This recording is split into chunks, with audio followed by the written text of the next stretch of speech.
And I'm calling the May 11th hearing of the Westborough Conservation Commission into order. My name is Andy Kenningsberg, Chair of the Westborough Conservation Commission, and I am calling this public hearing to order at 7 p.m. In accordance with the Commonwealth of Massachusetts Executive Order, March 12, 2020, suspending certain provisions of the open meeting law, we are conducting this meeting remotely via the Zoom webinar platform. I'm just going to stop. Everyone can hear me, right? Yep. I can hear you. Because I've cut out before. To ensure public access to the deliberations of this meeting, the public may access this meeting live. The remote meeting login can be found on the Conservation Commission website, which is also being displayed currently. Following each presentation at tonight's meeting by the petitioner and questions from the commission, members of the public will have the opportunity to ask questions, provide public comment. To do so, you can use the chat feature to request to ask a question or make a comment. You can also ask a question or make a comment by emailing conservation@town.westborough.ma.us. And your question or comment will be read into the record on your behalf. Any member of the public wishing to ask a question or make a comment will be asked to identify themselves with their name and address for the record. All video screens will be turned off with the exception of commissioners, the agent, and the current petitioner. Once the commission has acted on the application, the petitioner is free to leave the meeting. Screen sharing will be permitted only for the current petitioner and/or upon request of the commissioner agent. All votes will be taken by roll call vote. In the event of any technical difficulties, all matters on the agenda that have not been heard will be automatically continued to the June Conservation Commission meeting. At this time, I will ask the commissioners present to state their names. Timothy Buckaloo. Ellie Marston. Jerry Cushing. Barry Kessler.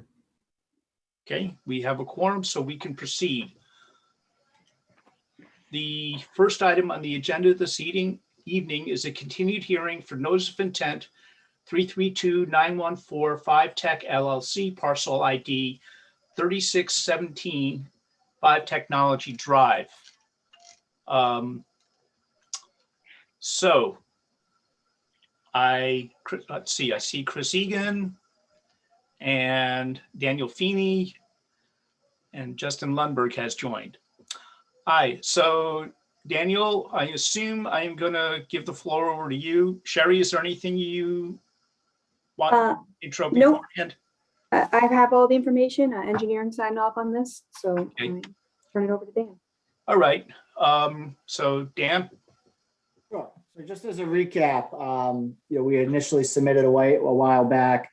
We did receive engineering comments back in mid-March, which we responded to in early April. A lot of the comments from the engineering department really weren't conservation related. They were, dealing with different notes on the plans and easements and things like that. So, but we did respond fully to those comments. There's no outstanding issues on those items. As the commission's aware, the larger issues that were brought up both by the commission and the DEP at the start of the project have been resolved a while back, dealing with where the drainage from the site goes to. Initially, it was thought it went to an outstanding resource water, the Sudbury Reservoir, when in fact it drains to the south, as well as some historic fill on the site that was permitted by the commission, and that was documented through research done at the commission offices. So I don't believe there are any outstanding items left at this point. Okay, so any questions or comments from the board? Okay, I see attendees.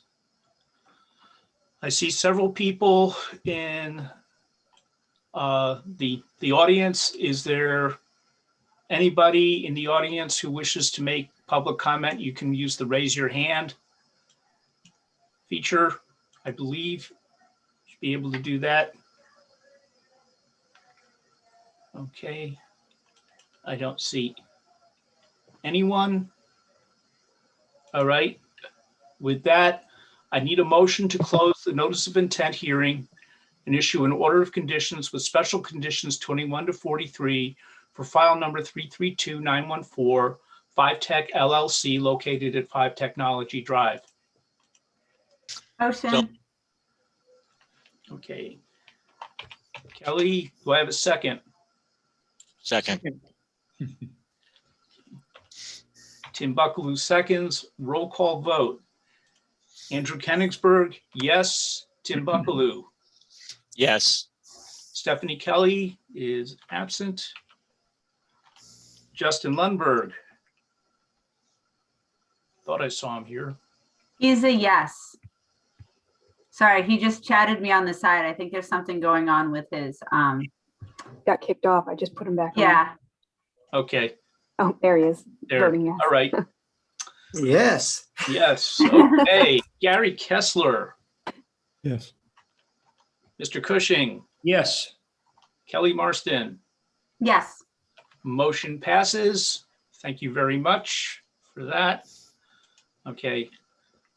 So the second item on the agenda is a continued hearing for notice of intent 332-915 Westborough 2100 LLC, West Park Drive Extension. Mr. Feeney. Sure. Similar to 5 Tech Drive, this project had been continued. We do have the definitive subdivision approval from the planning board. They had approved it subject to complying with the town engineer's outstanding comments items.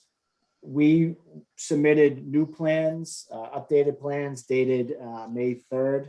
So last week, last Monday, we had submitted updated plans that incorporated those comments. So those technical items are taken care of. There was one thing I did want to bring up. The project is primarily the construction of West Park Drive, which also includes the B-Wall Trail and a private section of the trail along the roadway. It also does include work associated with Flanders Road. And the Flanders Road work is at a conceptual level at this point. So there is a widening associated with Flanders Road, particularly coming eastbound. So the western side of the proposed intersection, as you're coming eastbound on that, there'll be a left turn lane in. So the road is getting widened there. And that is shown on the definitive subdivision plans, but there'll be further detail provided as part of, there's going to be a 25% and then a 75% and 100% construction level plans. And the town is actually going to be the contract holder on that because it's part of a MassWorks grant. So there will be additional details coming. So I think it might be something that the commission wants to condition that updated plans be sent to the commission, for the administrative review of that as more details become available on that. It's just, like I said, it's not going to be at 100% design for quite some time, but it is technically part of this overall project.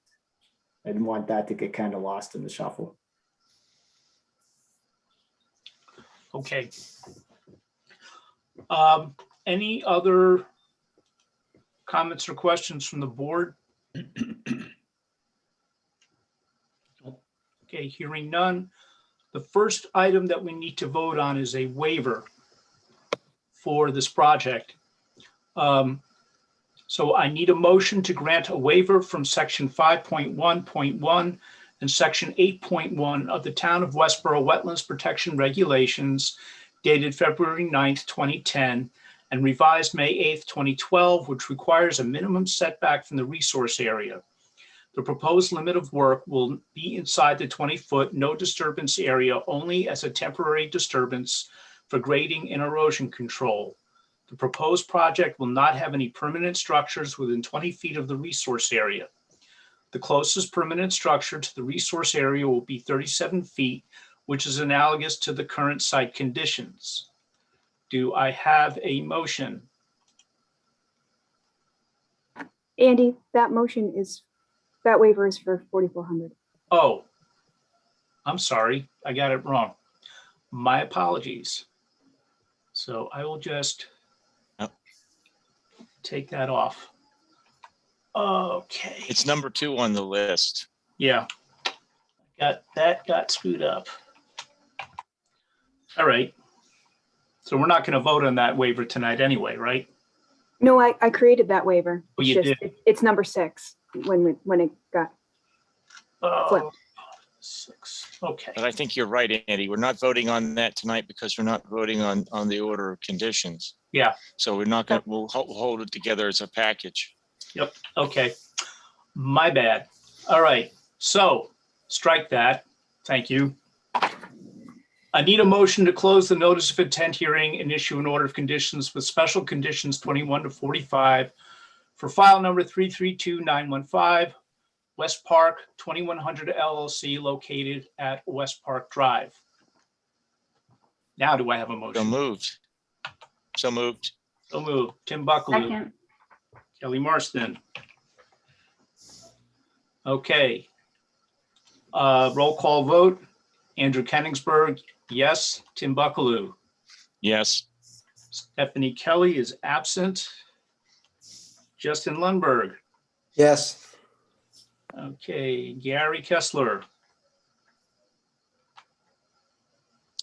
You can wave, Gary, or? Okay, Gary Kessler says yes. Jerry Cushing, Yes. Kelly Marston. Yes.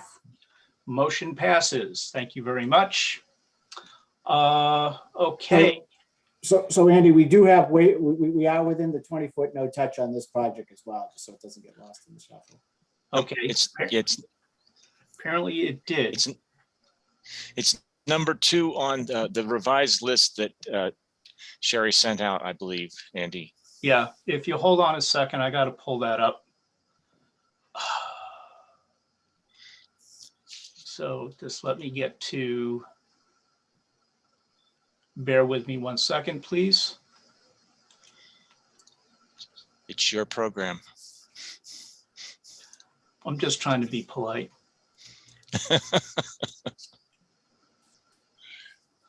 Okay, correspondence. Reader, there it is. Okay, I just need to.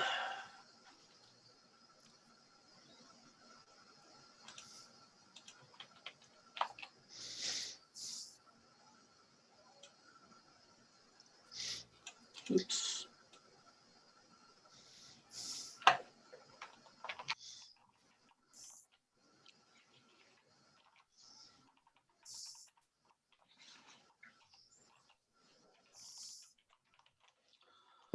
Okay, waiver for motion 332, waiver motion 332-281 for 4400 Computer Drive Atlantic Management. No, this is the wrong one. Darn it. I have it, Andy. Do you want me to read it? And you Yeah, can, yes, or- please. Yeah, because I picked up the See, wrong file. Okay. Okay. So I speak on behalf of Chairman. I need a motion to grant a waiver from section 5.11 and section 8.1 of the Town of Westborough Wetlands Protection Regulations dated February 9, 2010 and revised through May 8th, 2012, requiring a minimum setback of 20 feet for the limit of disturbance from a wetland and 125 limit of disturbance from a vernal pool. The granting of this waiver will not alter any wetland resource area. The proposed project will enter the 20-foot quote unquote no disturbance area for grading and to convey stormwater in a previously disturbed area. The proposed project will also overlap the 20-foot wetland no disturbance area and is in the outer 125-foot no disturbance area of a potential vernal pool. The proposed project is to construct a multi-use trail through the woods. This section of the trail is designed to be closer to the wetland in order to limit the potential vernal pool disturbance as much as possible. This installation will have no impact on the wetlands and the potential vernal pool. The commission will conduct a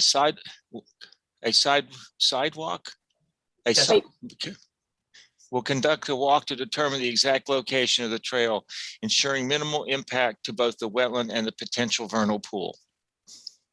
Somebody make some motion, please. So moved. Okay, A second.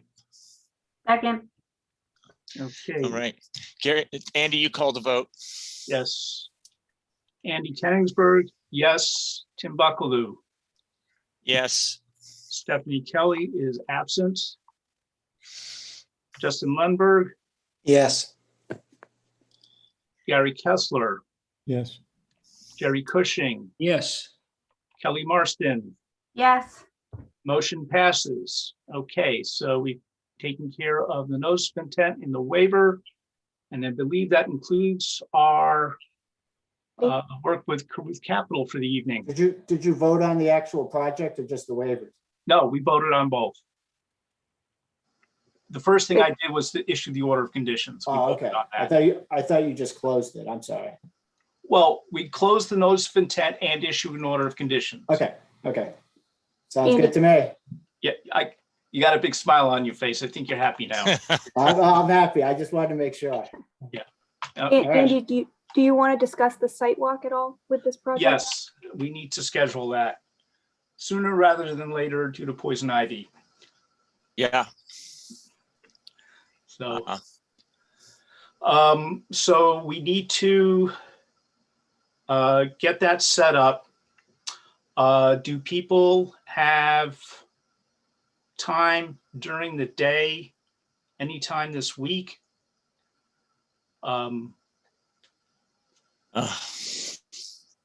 Would you like or- me to set up a Google poll again? I think we're going to have to do that because it would be better than taking time during the hearing. I will set it up for this week and next week if everybody can pick dates Okay. and times. That work? Does that work for Caruth Capital?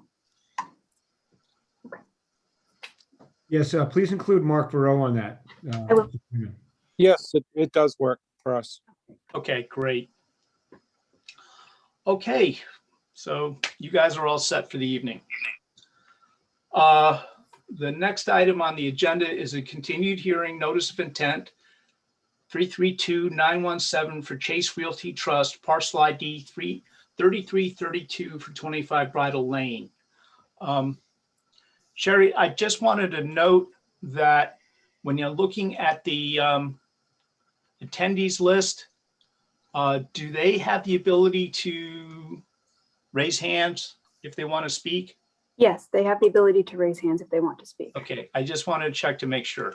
They also can chat with the whole panelist as a whole. Great. Okay, I just want to make sure that was covered. Okay, so Michael Scott, you have the floor. This filing, just so we all can remember, we were only waiting for a DEP file number. It was already presented last time and the commission just couldn't close because we didn't have a number in time. Okay, So I'm not sure there's any actual new updates to this. okay. Any comments from the board regarding that? Mr. Scott, do you have anything else you want to discuss this evening? No, all set. Okay, I will answer questions. all right.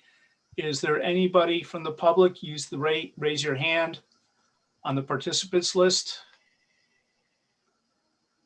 Seeing none, I am going to ask for a motion to close the notice of intent hearing and issue an order of conditions with special conditions 21 to 43 for file number 332917, Chase Realty Trust located at 25 Bridle Lane. Do I have a motion? So moved. Second? Second. Okay.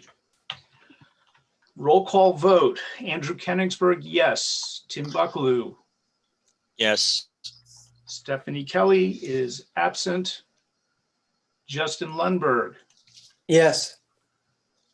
Gary Kessler, Yes. Jerry Cushing, Yes. Kelly Marston. Yes. Motion passes. Thank you very much. All right, thank you. Okay, the next item. It is now after 7:15 PM. The next item is a continued hearing, abbreviated notice of resource area delineation.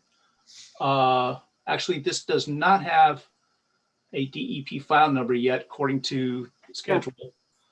Okay, so this is for parcel ID 26-53 at 9 Otis Street. The project proponent for this evening, please Nicole come Hayes. forward. Say again. Nicole Hayes is on with us. Okay. Good evening. Good evening. My name is Nicole Hayes with Goddard Consulting, here for the applicant. Before the agent had left, he went out to the site and reviewed the wetland line. And then he compiled a list of other items that he requested, including some DEP sheets, photographs, and some minor corrections to the original filing. We went out and we took that data. We've submitted an additional packet of information that included those DEP sheets. And we redid the line in an area that he requested, which connects wetland flag 90 to 98, which encompasses more wetland area for the site.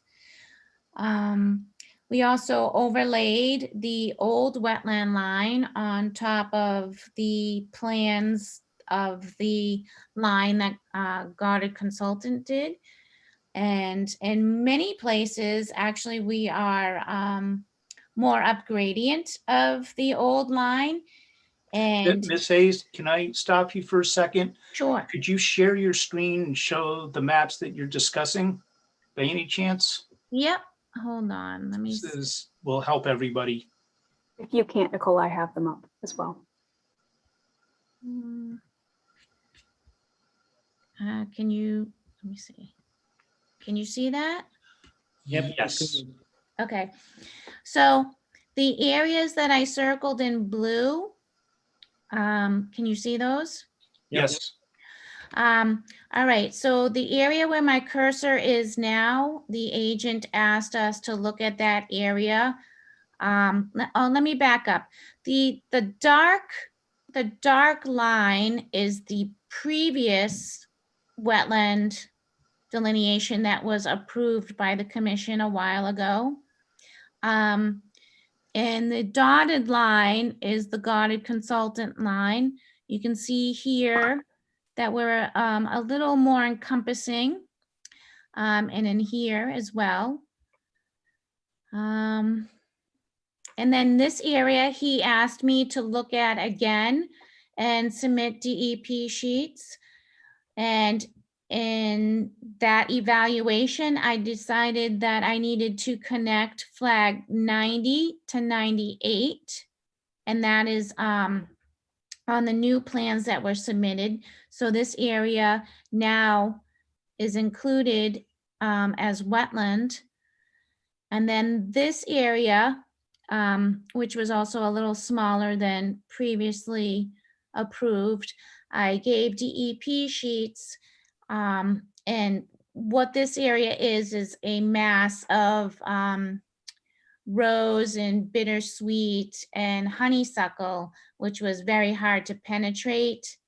And I have photographs that I can show, but that's why I believe that the old line was out this way, because I had to bushwhack my way in here.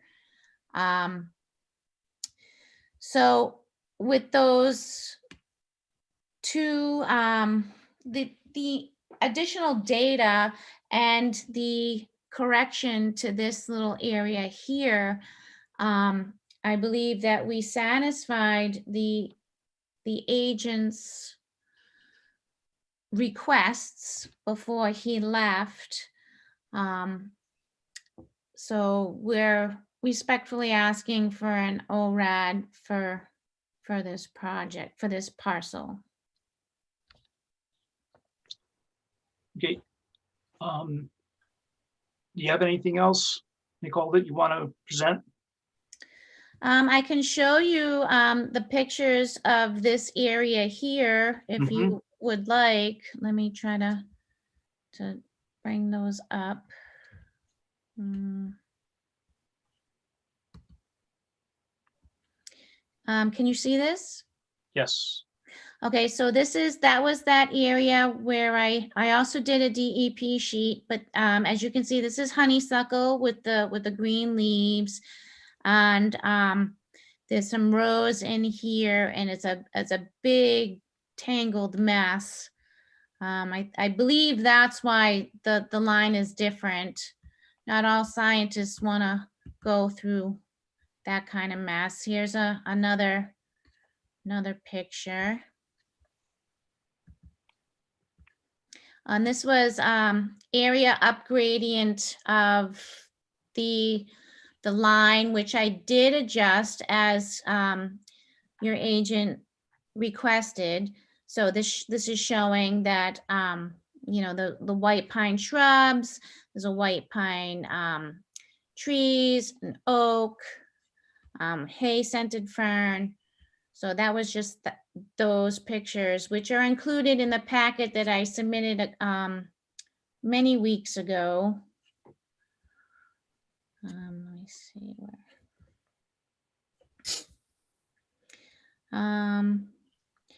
And I can answer any questions that you may have. That's not the right one. Okay. First off, Sherry, did Jordan discuss this? Yes, so Jordan and I had a lot of discussions about this. Okay. And I'm happy to see that 90 and 98, the flags were connected, because I had some concerns in that area. Okay. Personally, after looking at the way the plans are now, I think that after the approved project where they created that flat graded area where they could store, you know, the heavy equipment, I think they really just changed the way the water sheet flows here, and that might be why it receded on one side and it expanded on the other. Okay. If the commission is concerned, I mean, getting the square footage of the difference maybe from one side to the other might be beneficial for all of you to know. But I haven't physically actually been out on the site for this. I am unsure if Jordan went out or not. Well, okay. So Nicole, Jordan was out on the site with you. He wasn't out with me. Oh. He indicated that he went out to the site and he looked at the areas, and he chose 2 areas for me to go back and look at. And that's what I did. Okay. And I submitted that information as part of a packet of information. Okay. So given the discussion you and I had the other day, Sherry, do you still want to go out and do your own site walk? Well, DEP hasn't issued a number yet, so now that I have another month to do it, I will go out and do my own site walk. And also have discussions with Curtis as to where the wetland is and the 20-foot buffer for where they're putting equipment at the moment, so. Okay. All right, so given that, entertain questions from the board. I do have a question. Go ahead, Gary. So Nicole, if you could put the map up that you had up originally for a second. My question, I'm a little bit unclear as to the line that's being approved in the ORAD, because you referred both to the dark line and to the dashed line. So once this is approved, where is the line? Yep. Okay. So this is just an additional piece of information. The agent requested that we overlay the old approved line on a plan with the new line, and let me try to find that updated plan.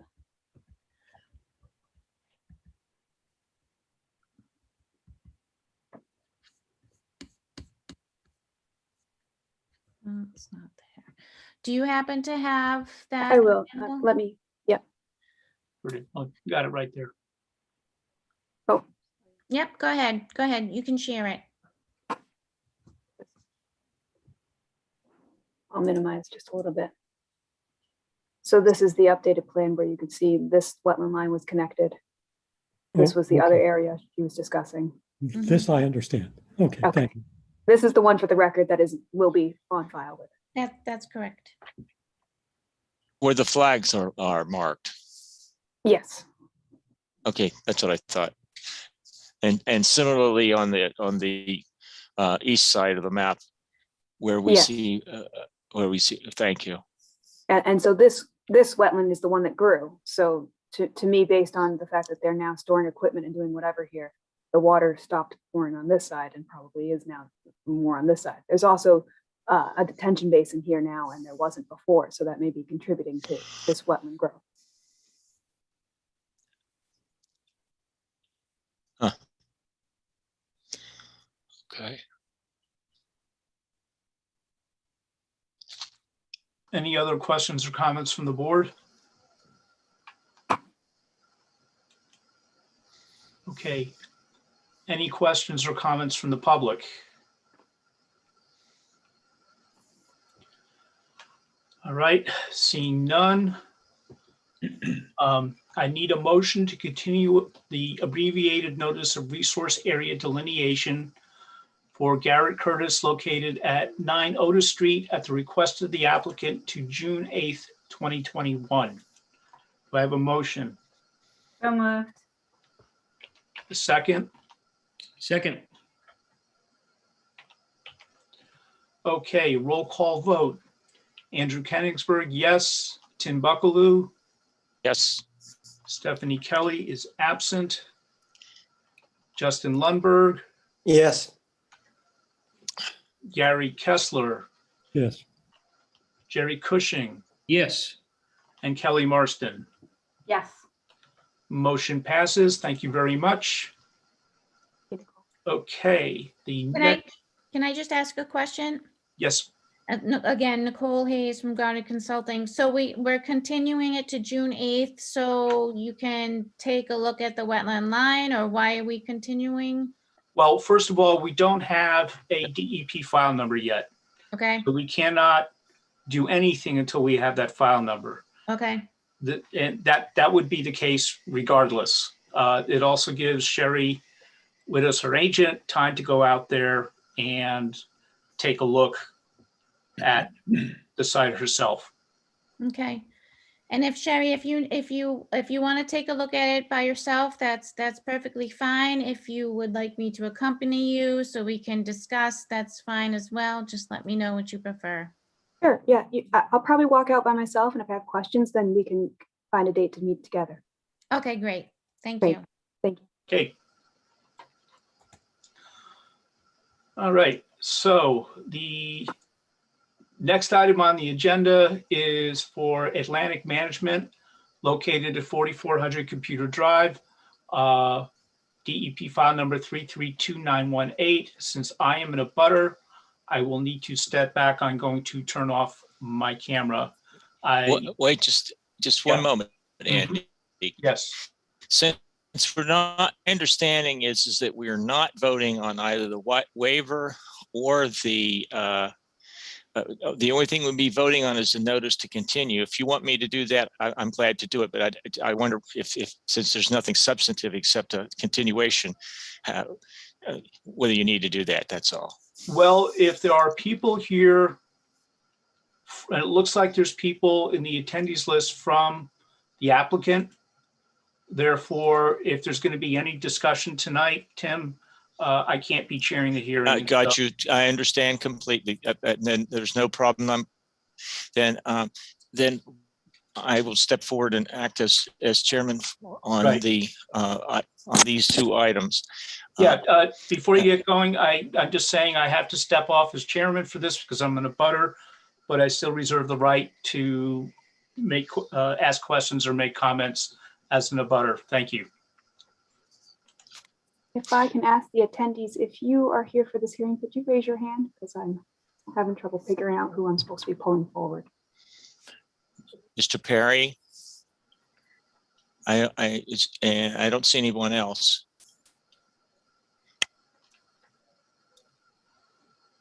John, did you have anybody else attending with you? If it may just be me. Thought it might be just you. But... Yeah, if the Atlantic management folks may be listening in, but okay. Otherwise it's just me. Yep.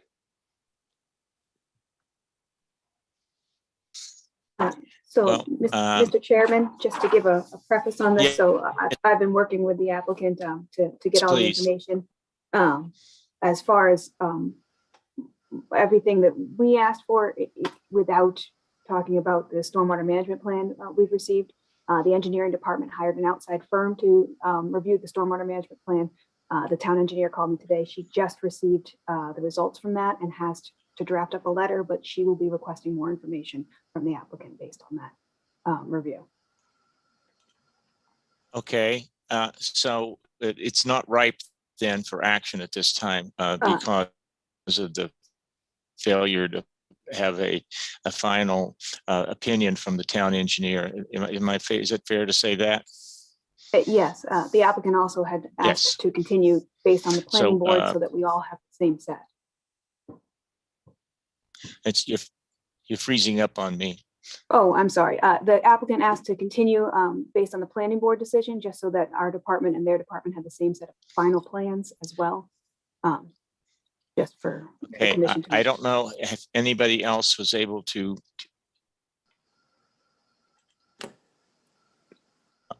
Tim, I think it's yours. Came through, but it came through on a delay. You think it's me? Yeah, Sherry's fine. You sound choppy. Sherry sounds fine. Okay. All right. That's just perfect. Couldn't happen at a better time. Okay. Your audio seems to be okay. Video. So. Well, let me kill my video then.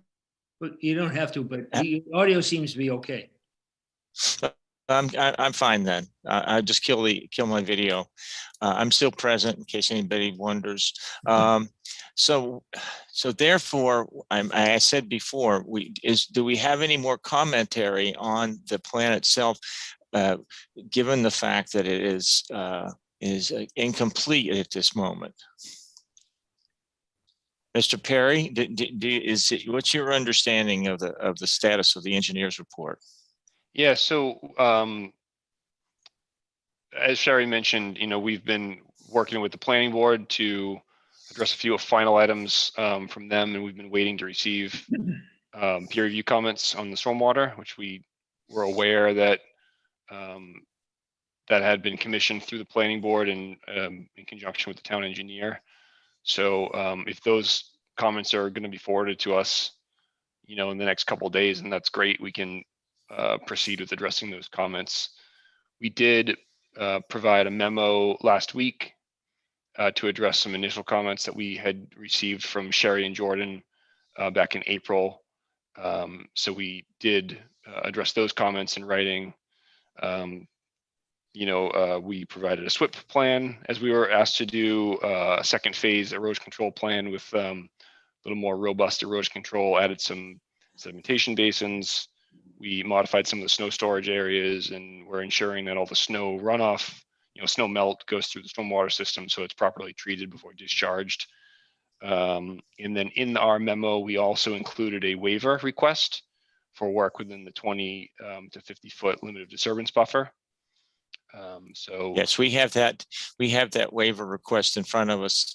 I don't believe we'll be acting on that until we act on the notice of intent as a whole. Sure.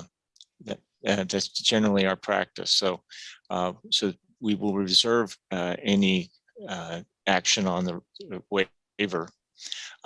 Sherry, do you think that the applicant has addressed your concerns or at least discussed them? So everything we wrote in the letter or the memo that Jordan and I submitted to the applicant, they responded to every aspect of that and met every need of that. It's just the engineering department and the planning board that we're waiting on at the moment. Yep. Okay, that's my understanding. Anybody else have any questions?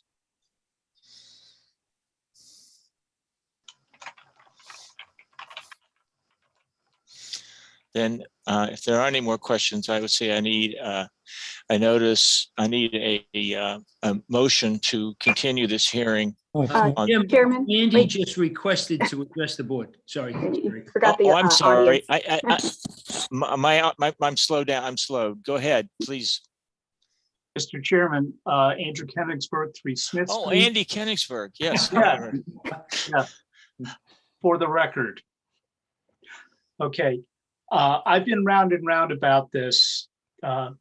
The Westborough Conservation Commission regulations that have been in place since 2010 require all applicants in their stormwater management plan to provide information specifically and documentation specifically in that plan to state that they will not be increasing the volume of flow off the site. We have received no such documentation.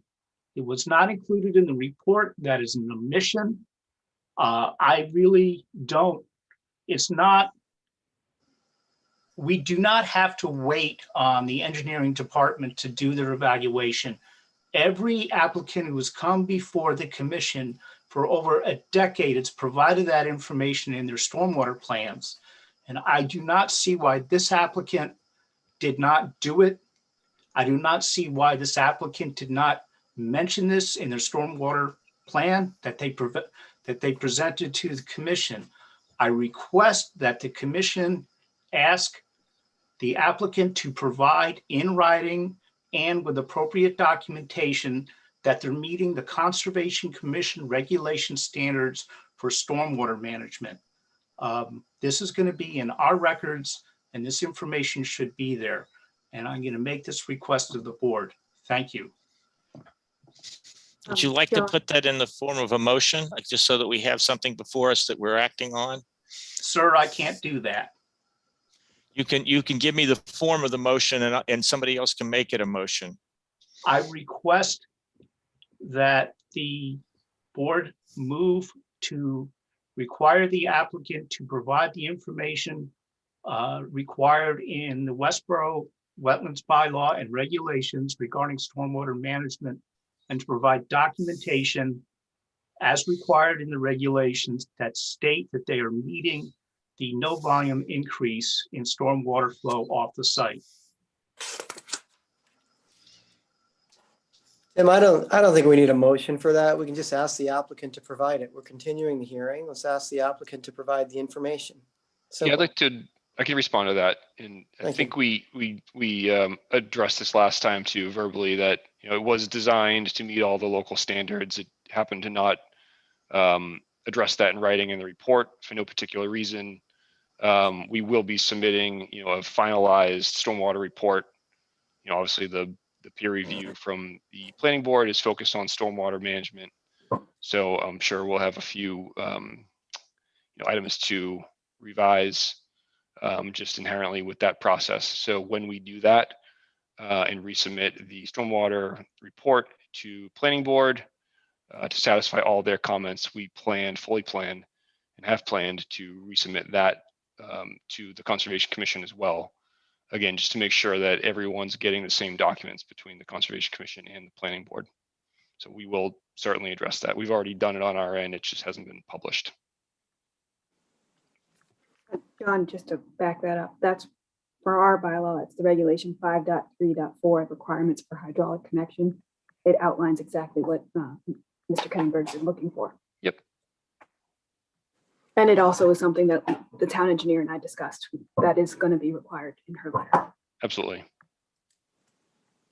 So we have then a commitment on the record from the proponent to include in the final stormwater control documents a compliance with the Westborough regulations that are require a statement about net off-site flow. So that will be covered. And does anybody have anything else to comment? So we don't need a motion. I agree with you, Mr. Lundberg. I think it's been satisfied by the proponent's statement. And we'll have to see the proof in the pudding when we get the final documents before June 8th. Anybody have anything else? Then I will go back again and ask for a motion to continue the notice of intent hearing for file 332918 Atlantic Management located at 4400 Computer Drive until June 8th, 2021. A motion? So moved. So moved. I'll second. All right. Then I will need a roll call vote. Timothy Bucklew, yes. I'm doing in the order that I see them. Gary Kessler, Yes. Kelly Marston, Yes. Jerry Cushing, Yes. and Justin Lundberg. Yes. I believe that's all people who are participating affirming that. So I believe I have fulfilled my obligations, and I will now step back and we will meet again on June 8th. And I will turn the hearing back to the chairman. Thank you. Thank you, John. Okay, thanks, Tim. All right, it is now after 7:20 p.m. The next item on the agenda is the continued hearing, notice of intent, item 332-918, Atlantic Management, parcel ID 35, no, sorry, my bad. Okay, no file number. This is going to be. I was going to say, yeah. With 4400. Okay, it is after 7:25 p.m. The hearing for notice of intent for Atlantic Management parcel ID 25-3A for 64 Otis Street. There is no DEP file number yet. Okay, the proponents come to the floor. Sherry, do you have an introduction? Yes, sorry. This is for 64 Otis Street. It's the old Bavarian farm field that had the skeet chute on it. We've had a couple of discussions with this. That area, that isolated vegetated wetland or land subject to flooding, isolated land subject to flooding is contaminated and needs to be remediated.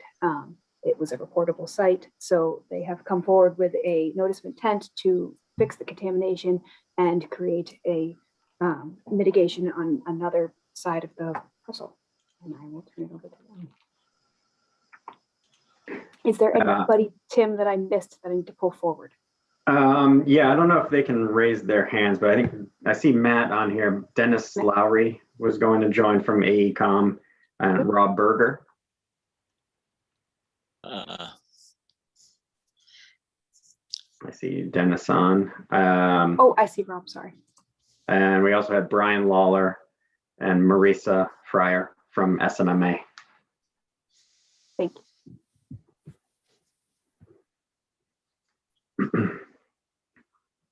Okay, so the first, who wants to speak first? So this is Tim Coskren from Atlantic Management. I can give just a quick intro on some of our team. So thank you for all your time tonight. Tim, could I just stop you for 1 second? Andy, sure. You need to read the legal notice first. I'm sorry? The legal notice from this hearing. I'm sorry. I do not have that with me. I'll have to pull it up. Unless you have it right in front of you. Can get it. Yes, would you like me to read it? Oh, wait a minute, I got it now. Okay. Okay. Legal notice for public hearing, notice of intent, Westborough, Massachusetts, Atlantic Otis Realty LLC, care of Atlantic Management Corporation, 64 Otis Street, map 25, parcel 3A, remote participation only. In accordance to the the Massachusetts Wetlands Protection Act, MGL Chapter 131, Section 40 as amended, and the Westborough Wetlands Bylaw, will hold a notice of intent for hearing for Atlantic Otis Realty LLC of 64 Otis Street, Westborough, Massachusetts. The proposed project is for site remediation and associated wetlands replication. The virtual public hearing will be held on May 11th, 2021 at 7:25 p.m. Meeting participation instructions are posted at the Conservation Commission webpage found at https://www.town.westborough.ma.us/conservation-commission. And I believe that takes care of the legal proceedings. So you have the floor. All righty. Well, thank you very much. I think the legal proceedings, outlined exactly what we're here for. So just from a team introduction, we have Brian Lawler on here from SMMA, our civil engineer, Dennis Lowry and Matt Devlin from AECOM, our wetland scientists, and Rob Berger from Capital Environmental, our LSP, for the project here. So again, it's for the 64 Otis Street parcel, the old farmland, Bavarian farmland, and what we submitted was for proposed site remediation for the lead field in the wetland and associated wetland replication. So with that, I think the best to speak to this would be Dennis. So Dennis, if you don't mind taking over. Not at all, Tim. Good evening. This is Dennis Lowry. I'm a wetland scientist with AECOM. Pleasure to see the commission again. And I'd suggest, I don't know, Brian, were you going to put the site plan up? I think it would be useful to start right away with that. But basically, we've been before the commission a couple of times on a pre-application basis, including a site visit. And we're following up on previous investigations at the site that define the limits of wetland resource areas. And as Brian pulls the site plan up, I can start to describe that again. This is the full limits of the roughly 36-acre site with Otis Street to the right side of the plan, the target development just to the north side of the site. So we have a largely open field area with a woodland in the central portion of the site. And as I said, back in the fall of 2018, the site was the subject of an ANRAD filing. This commission issued an order of resource area delineation in November of 2018. And it defined the classification and the limits of a number of different resource areas on the site. The plans that we've submitted define those resource areas using the color configurations required by your bylaw regulations. And it is coming up on the screen as we speak here. Very good, thanks, Brian. So essentially, we have some bordering vegetated wetland areas that are shown in the green line, particularly on the left side of the plan or the west side of the plan, and those run down, draining to the south of the site. There's also an isolated wetland in the north central portion of the site, which we have referred to as Wetland B, following the previous ANRAD and ORAD process. So Wetland B was determined not to be a resource area subject to the Massachusetts Wetlands Protection Act, but it was determined in that ORAD to be an isolated vegetated wetland subject to the Westborough bylaw. Also in that ORAD, there was a requirement to do subsequent vernal pool investigations of that area to determine whether or not that was a vernal pool. As the commission knows from our previous discussions, we did do that research for vernal pool breeding conditions earlier this spring and found that it did contain some breeding activity by both wood frogs and spotted salamanders. So we have confirmed that that is a vernal pool area. Being an isolated vegetative wetland subject only to the bylaw, it obviously, it sends us in a different direction in terms of the regulatory process. But essentially what we need to do here is remediate the area within Wetland B and the upland woodland surrounding it as a result of lead contamination. So what I would like to do is have Rob Berger, who's our LSP with Capital Environmental, give a very brief description of the MCP compliance activities, the investigations that have been conducted out here to define this as an area with lead contamination from past skeet shooting. And then talk a little bit more about what that means for the plan here, because we do need to remediate the lead that's been found within this isolated wetland. And as the commission recalls, we have a proposal for relocating the vernal pool habitat and the wetland habitat associated with this isolated wetland down to the southwest to be within close proximity to that bordering vegetative wetland in the southwest portion of the site. And Matt Devlin, one of our wetland scientists, is on board as well to describe some more specifics in terms of the investigations of that potential mitigation area and the design that we've done for a wetland replication, including vernal pool habitat area within this relocation area. So with that, I guess I'll turn to Rob to talk, the LSP, to talk a little bit about the MCP compliance aspect of this. Can everybody hear me? Yes. Okay, great. So pleased to let everybody know that measures have moved forward quite rapidly to bring this disposal site into compliance with the Massachusetts contingency plan. Atlantic Otis has authorized the filing of what was needed to bring the site back into compliance, which would be the phase 1 initial site assessment under the Mass contingency plan, and also the filing of a release abatement measure plan, which would be the document authorizing the actual physical removal of the lead contaminated soil.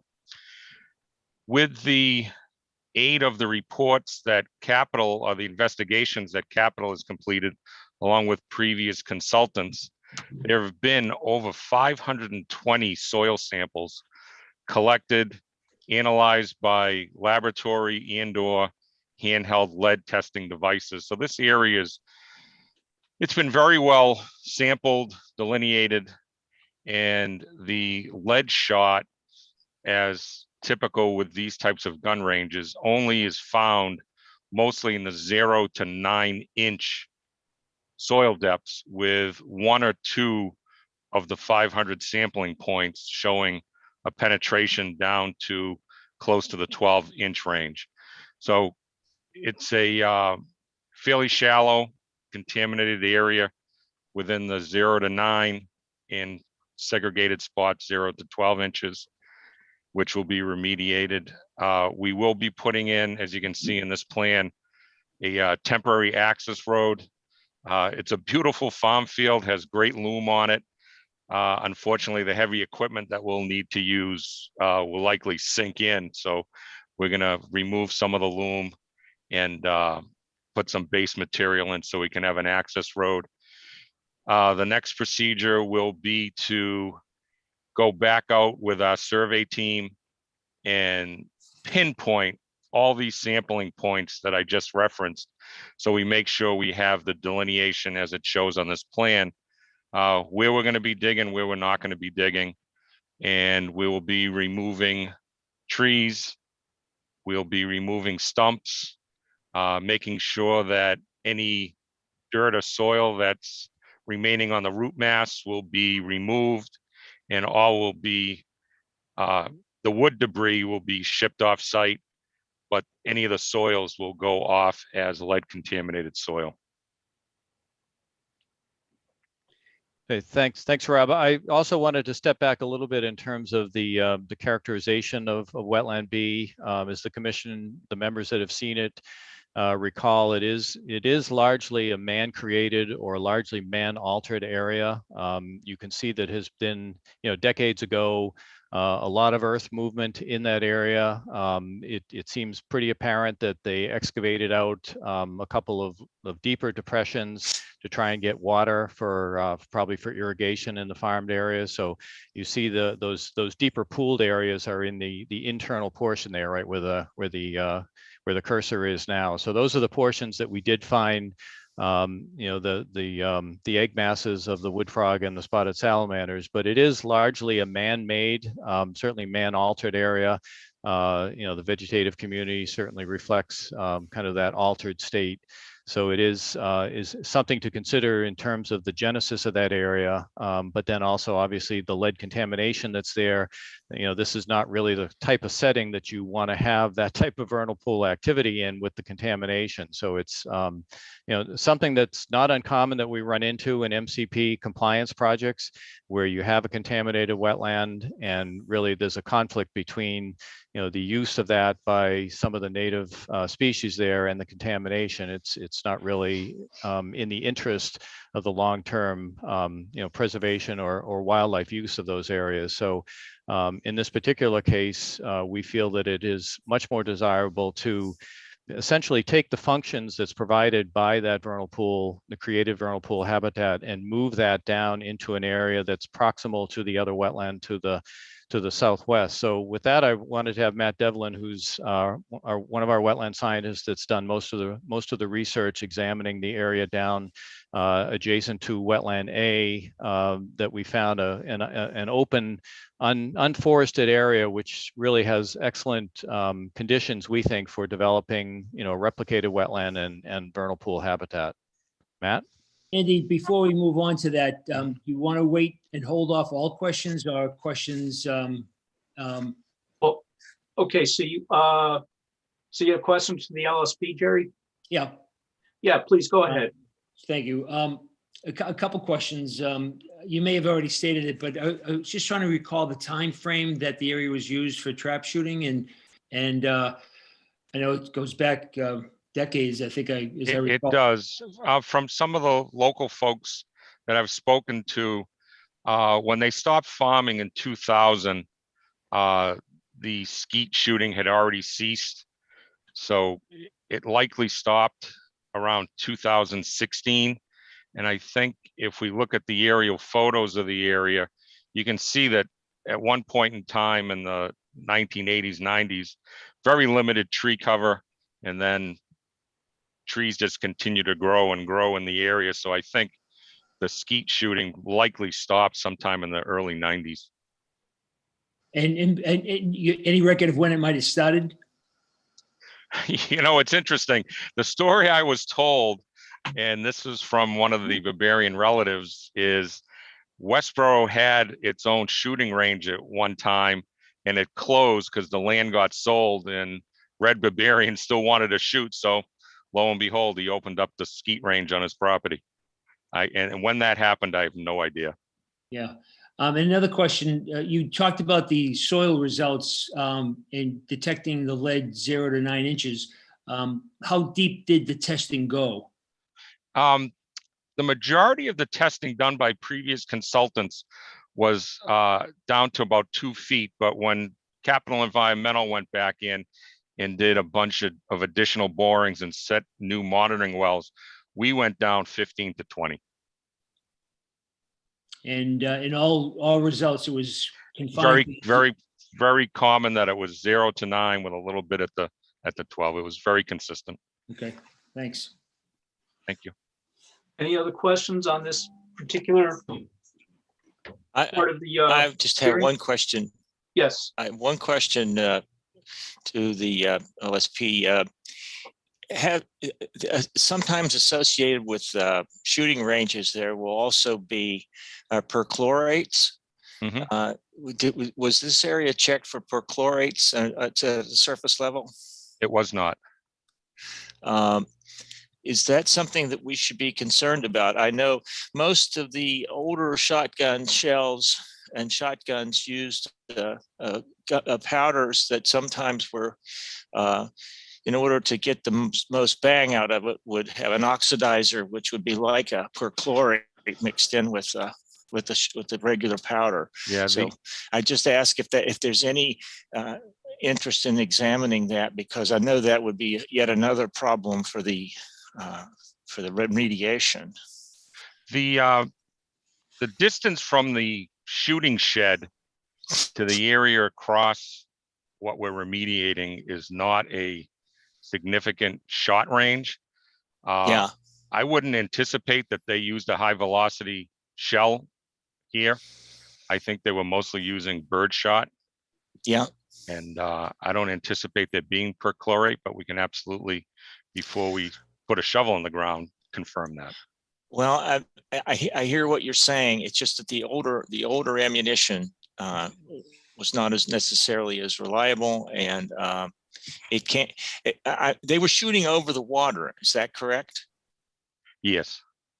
See, so that makes me wonder if it could be in the water, or in and the wadding that comes out of skeet shooting also can accumulate on the surface. And I don't know if how that deteriorates. It's a cotton wadding usually, or a combination of cotton and some other material. If that's also usually contaminated. So I just wondered if that has been examined at all. We haven't seen any evidence of discharge shells, wadding, end caps, percussion caps. We haven't seen anything out there. It's amazing. Yeah. Well, Mr. Barbarian was a very neat man. He tried to keep his property neat. I understand, but we can absolutely run a few tests and. I hope I'm wrong. I hope I'm wrong, because I hope I'm wrong, because it just would be another layer of complication that right. I know you don't need, and I'm not looking for it. Okay, anybody else from the board have a question in this part of the hearing? Okay, I do have one question regarding the excavation. Are you going to be doing something like field XRF or anything to make sure that you've gotten down? Absolutely. It's in the plan, field XRF, confirmation analysis to the laboratory also. Okay, great. Okay, if there's nothing else from the board on this particular part of the hearing, we can move on to the wetlands replication again. Great. So go ahead, Matt. I'll let you get going. Yep. Okay, no, that's fine. So I'm Matt Devlin. I'm a senior wetland scientist at AECOM, working with Dennis on this. So this is wetland B. There's about 11,000 square feet area that's going to be filled and lost. So therefore, we have to provide a wetland replication area. So I'm just going to share my screen, and if you can relinquish that, I'm getting an error message saying I can't share until the other person stops, I guess. Okay, hold on one second. Bear with me. Okay, so are you seeing the screen with the wetland replication area? Yes. Yep. Yes. Okay, great. So this is the footprint of the wetland replication area. So we're going to be constructing another isolated vegetated wetland that'll also have an area of standing water in this area that'll serve as a provide vernal pool habitat as well. So the proposed wetland mitigation area is going to be a wetland complex, and I'm just going to get to the next page that sort of shows that a little better.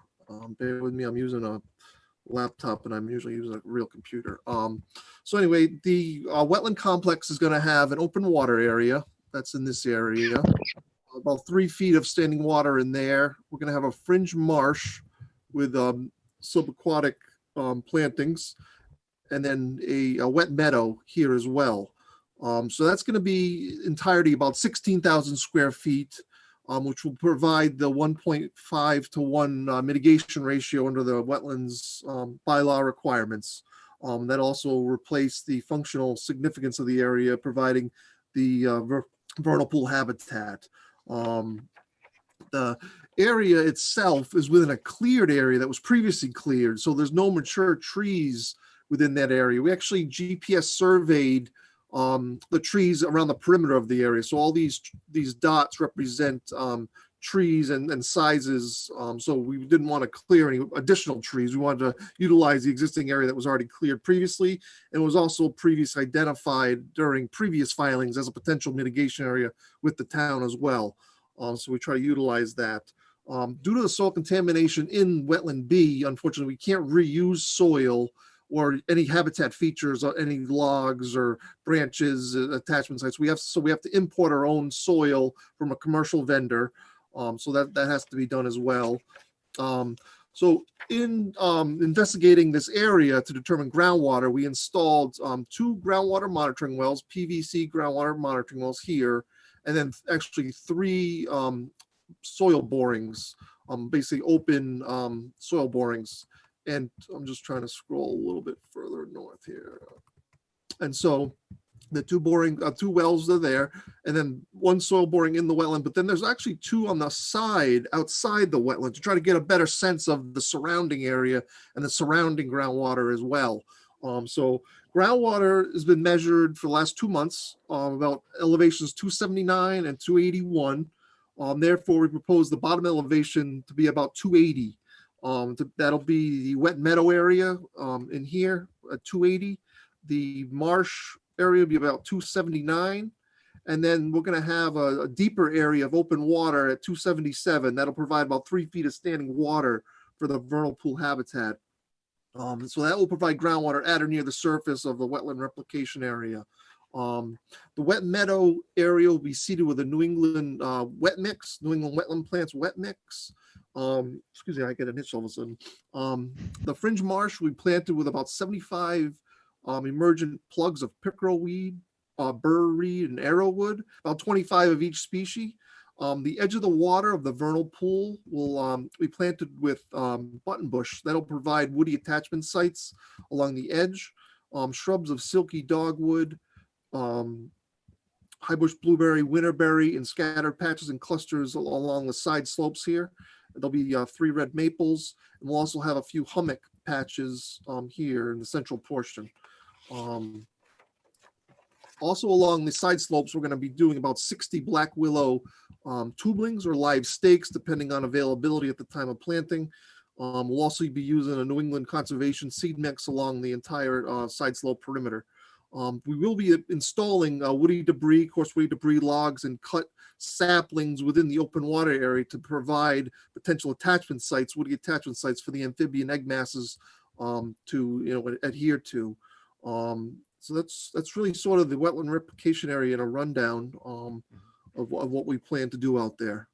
So Matt, I just wanted to clarify a couple of things on, great presentation, but I wanted to make it clear that it's not just a 277 area, that contour that we feel is going to be suitable for vernal pool, egg deposition. It's going to be probably from 278 on in, which is over 6,000 square feet and probably more than the combined area of the open water basins up in the existing wetland B. And, we feel pretty comfortable with that. As you know, it's been a fairly dry spring so far. When we went out there, we've been monitoring water levels since March. And, we're getting a pretty consistent 280 for a seasonal high water table. So we feel pretty comfortable that we will get that. It's a nice sandy subsoil through here. It's not glacial till, so we're not relying on kind of perch water table conditions. We feel that this is a ground reflection of the groundwater level here rather than just a perched water level. So we're not going to be interfering with, by punching through a perch layer or anything like that. And you can see the adjacent wetland off to the left side of the plan. We're in close communication with that existing wetland. It's got wooded habitat around it, but we're not disturbing woodlands. So we have, good conditions for really kind of spreading the required conditions for vernal pool breeding activity through this wetland system and on the site. So we feel very fortunate that we've been able to find a good location. It's not always easy to find that, and we've got the right area requirement per the bylaw regulations. We've got the right subsurface conditions, and we don't have to cut large trees to do it. So, and the other thing is we have good access down into this area. You see on the right side of this, there's an existing cart path that allows equipment access right down into this area without disturbing any trees. So we're very fortunate for the way this has been laid out, we think, in terms of going forward with it. Question, Andy? Yeah, go ahead, Jerry. The monitoring wells that are within this area, what's going to be the fate of those? And they would ultimately be removed in the end, when we go to construction. Okay, so you are going to pull them? Oh, certainly, yeah. Yeah, those were just hand augered wells. Oh. So they were not, installed by machine. Yep. Yeah, no, I just hand dug them. The one's 8 feet deep, and then the other's about 10 feet deep. So yeah, they're just hand dug. Yep, so they'll be removed. No need to Correct. maintain them. Right. And we obviously have a monitoring plan that's associated with the submission that we talk about, and so we would be monitoring everything for a couple of years as is typically required.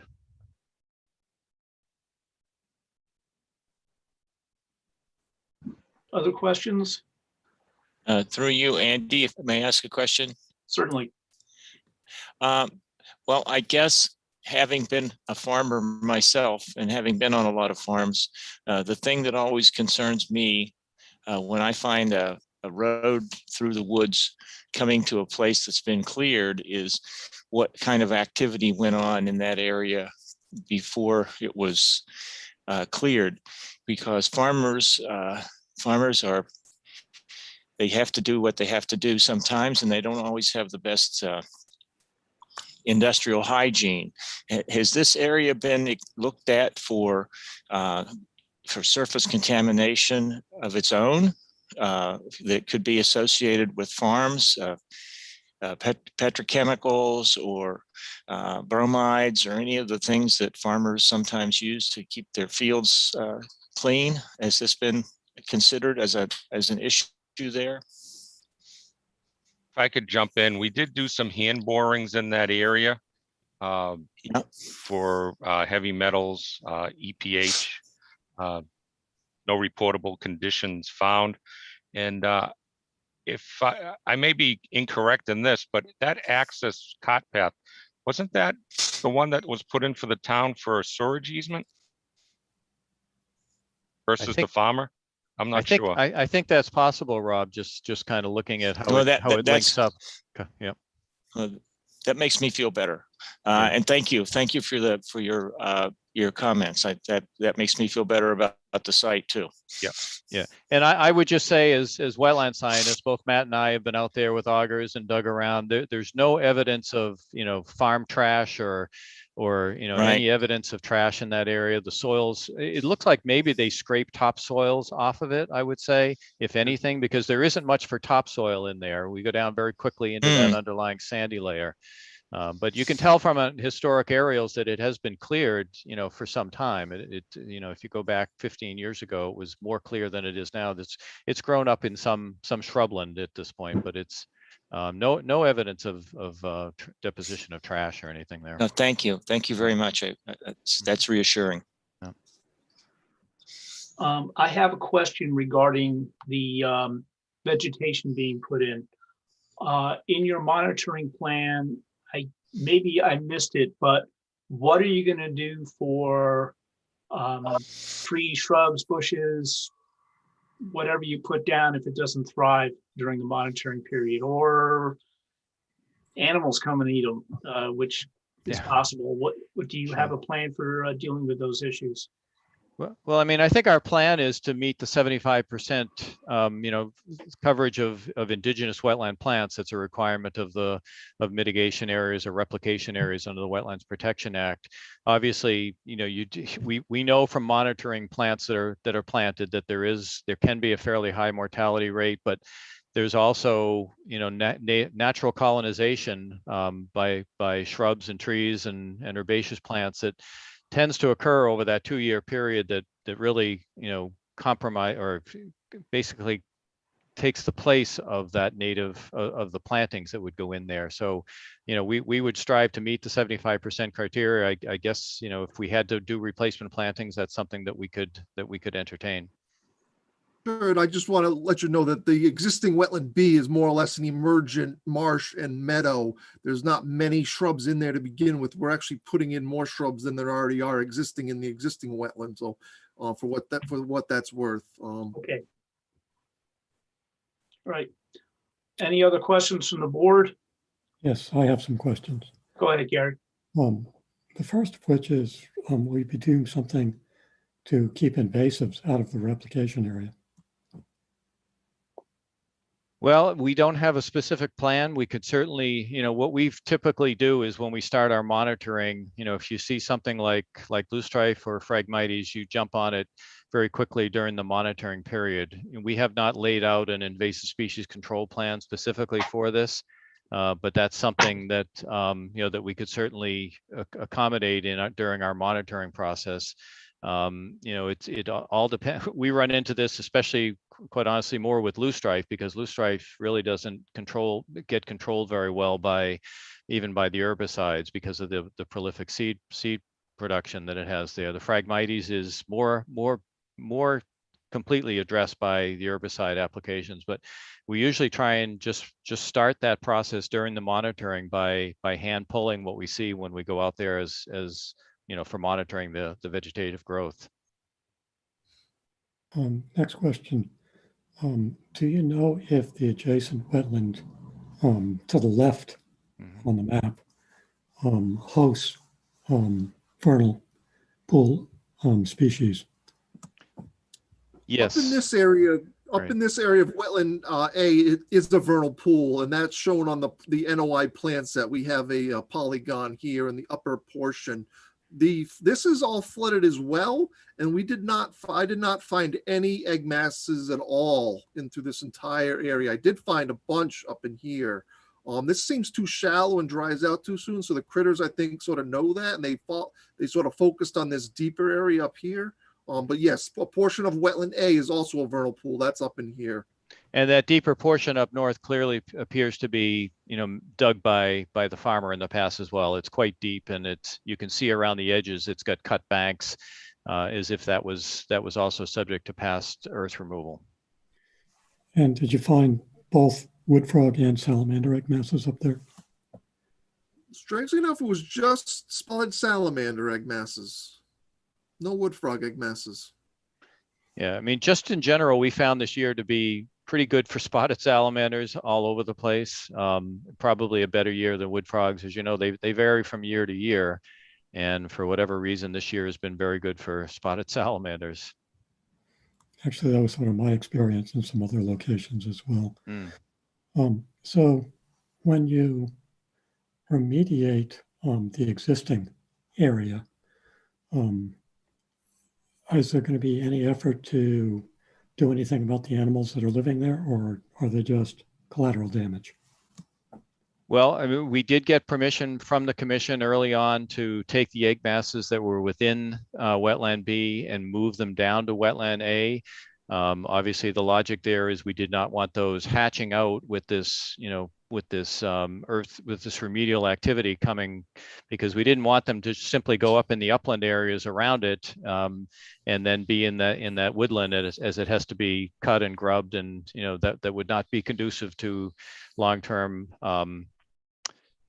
continuation of those species up in that area. So what we really want to do at this point is keep them away from that remedial activity. So we do have erosion control barriers set up at the limits of that remedial activity. So it would be on the west side and the south side to make sure that any emigration out of the vernal pool headed in that direction would not allow them to continue to go back to the old wetland B area. So there you see the limits of the erosion control barrier, so that they will be able to come out of wetland A, go up into the woodland, but not make it to the remedial action area that's going to be subject to that activity. So I would be correct to assume that in the replication area, for that to become a vernal pool again, it'll either have to be recolonized naturally, or you're planning to do something to reseed it with species so it becomes a vernal pool again. Yeah, obviously our hope would be that it's natural colonization. We could certainly, consider putting some of the egg masses from wetland A into it. I think we'd like to see the hydrology confirmed before we did that. But, our experience is, quite honestly, is that the egg deposition will occur pretty quickly if the hydrology is correct. Yeah, try to treat it like the Field of Dreams movie. If you build it, they will come kind of thing. Yeah. So you have other experiences replicating vernal pools, and some of them have succeeded, some of them failed. Is there anything that your experience can teach us about this? Well, I mean, I think obviously the book on creating vernal pools is pretty sparse because it's not something that's typically allowed. You have to have, something like this contamination, that allows the vernal pool to be remediated or moved. We have done this out in the Housatonic River, where we've been working for about 12 years for General Electric, and we've done some vernal pool replication out there that has been successful, and it's something that's that really is still kind of a developing combination of science and art, if you will. So I think it all depends on the conditions that you have, and we feel very comfortable that this has a high probability of success in this case. I guess my last question is for somebody who understands the regulations with regards to this. So as you indicated, normally we wouldn't be talking about moving a vernal pool, but the contamination creates a situation that complicates things. So what I don't really understand is what takes precedence, remediating the area or maintaining the vernal pool as it exists today. Well, I mean, I can give you my opinion, and that is that the MCP compliance, especially in this case where we have a non-state regulated resource area, the MCP compliance would govern that contamination should be subject to the closure, remediation, and closure requirements of MCP. And if I guess it might be different if you had a state listed species, it might become more complicated. Fortunately, we don't have that here. So I mean, my opinion is that the MCP compliance is something that really drives the process here. So I understand, but one might also suggest that you have a bias being the proponent. Yeah. So I don't know if our agent is familiar with these regulations enough to offer an opinion, or one of the lawyers that's on the commission.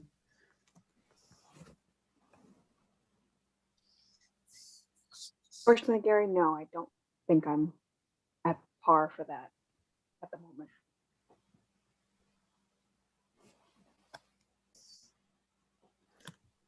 Is this, Mr. Chairman, is this something that we should look into a little bit more so that we understand priorities a little better than we currently do? Well, if I could just jump in for a second. I did speak with DEP with a similar question, and their comment back to me was there is no weights and measures which would take a priority.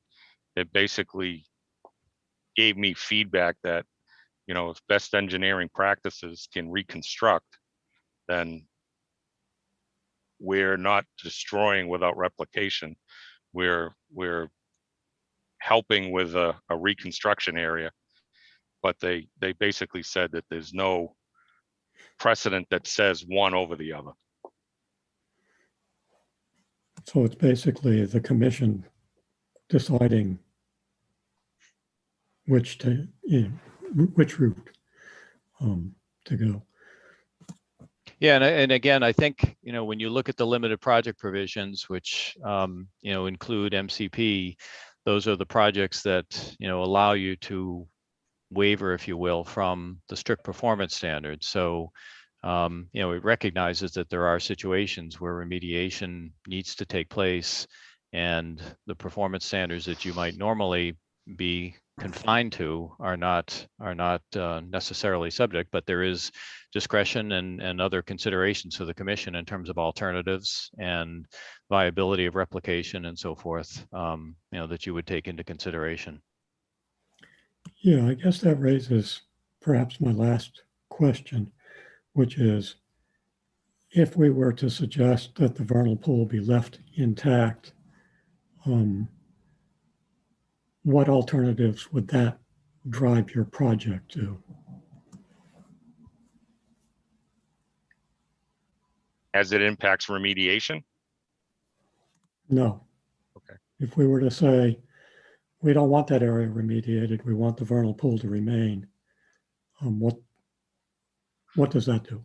Well, you know, as a scientist in this field, unfortunately, since the mid 1980s, I may look young, but I'm not. The groundwater and surface water in this area is pristine. We had no lead detections in surface water or groundwater, which is fantastic. And I'd hate to leave this lead contaminated soil in place. And then with the town well being so close, something happens here, a pH change happens, or Target has a chlorine spill in their back parking lot. For some reason, it does a pH adjust to this wetlands, and we're now impacting the town well that's down gradient. So, you know, as a, not specific to this project, but as a broad spectrum stroke of the pen, I would say remediation of this area would be a priority in protecting the town water supply. I have a question, if you don't mind, Gary. Go ahead, Andy. Jump in here. The lead contamination levels exceeded the risk factors for human health and for ecological health. Sorry, it's been a while since I worked with the MCP. What were the standards? It exceeded the method 1 risk standards published in the MCP. Which for the rest of us here means what? It's the strictest standards, the residential human health exposure standards. And the highest, at the highest risk, right? Yes. Okay. So if you look across the spectrum, MCP reportable concentrations, I don't have them in front of me, but I think for lead, S1 or S2 soils all have the same reporting standard. It's 200 milligrams per kilogram of lead. Okay, is that therefore you absolutely have to clean it up kind of a standard? Yeah, it's an exceedance of a regulatory standard promulgated by Chapter 21E in Massachusetts, and the another option would be to come in here and put 10 feet of fill material across the entire area and fence it off. No, but that's ridiculous. No, I mean, it's contact. It's dermal contact, ingestion by humans and animals. So the only other way to control that would be to cap it. So just leaving it open is not an option. I would not see that as an option as it impacts risk evaluation through human health and the environment. well, if I Go ahead, Gary. I work with the regulations as well in my past, and what's driving this remediation, and Gary, to your point, I mean, it's been sitting there for a while. It can continue to sit there for a while if nobody has an interest in developing the site. So that's what's driving the action, right? Somebody wants to develop the site. The MCP is designed, if you want to develop the site and if there's an environmental issue on site, you've got to deal with it.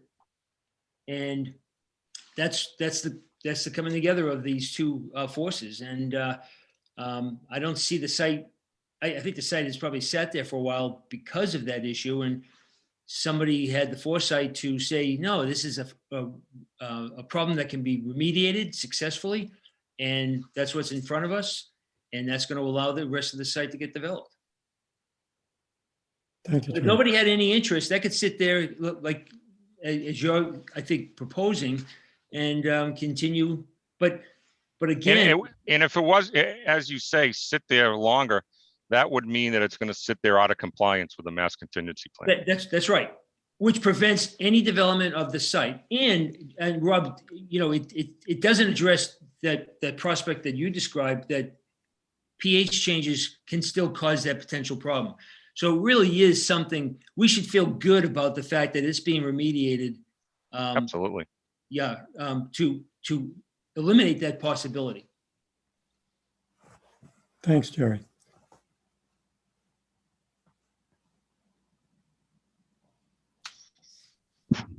Okay, any other questions from the board? Right, is there anybody from the public who wishes to ask a question? I see no one. So I am going to need a motion to continue the notice of intent hearing for Atlantic Management located at 64 Otis Street at the request of the applicant to June 8th, 2021. Do I have a motion? So moved. And second? So moved. Okay, roll call vote. And I'll second.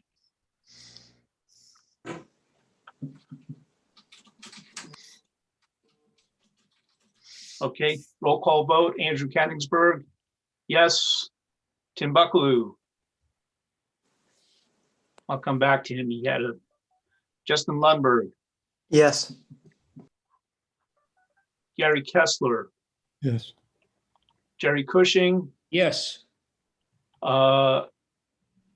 Kelly, I think, had to step out for a second. She says yes. Okay, was she on the chat or? No, she texted me. Okay. She had to step out to pick up her daughter. Tim Buckley, you back on? Yes. I got that. Okay. Motion passes. Thank you very much. See you next month. All right. Thank you very much. Thank you all. Thank you. Great All plan, right. by the way. It's pretty exciting. I'm anxious to see this implemented. Thank you. Thank you. Have a good night, all.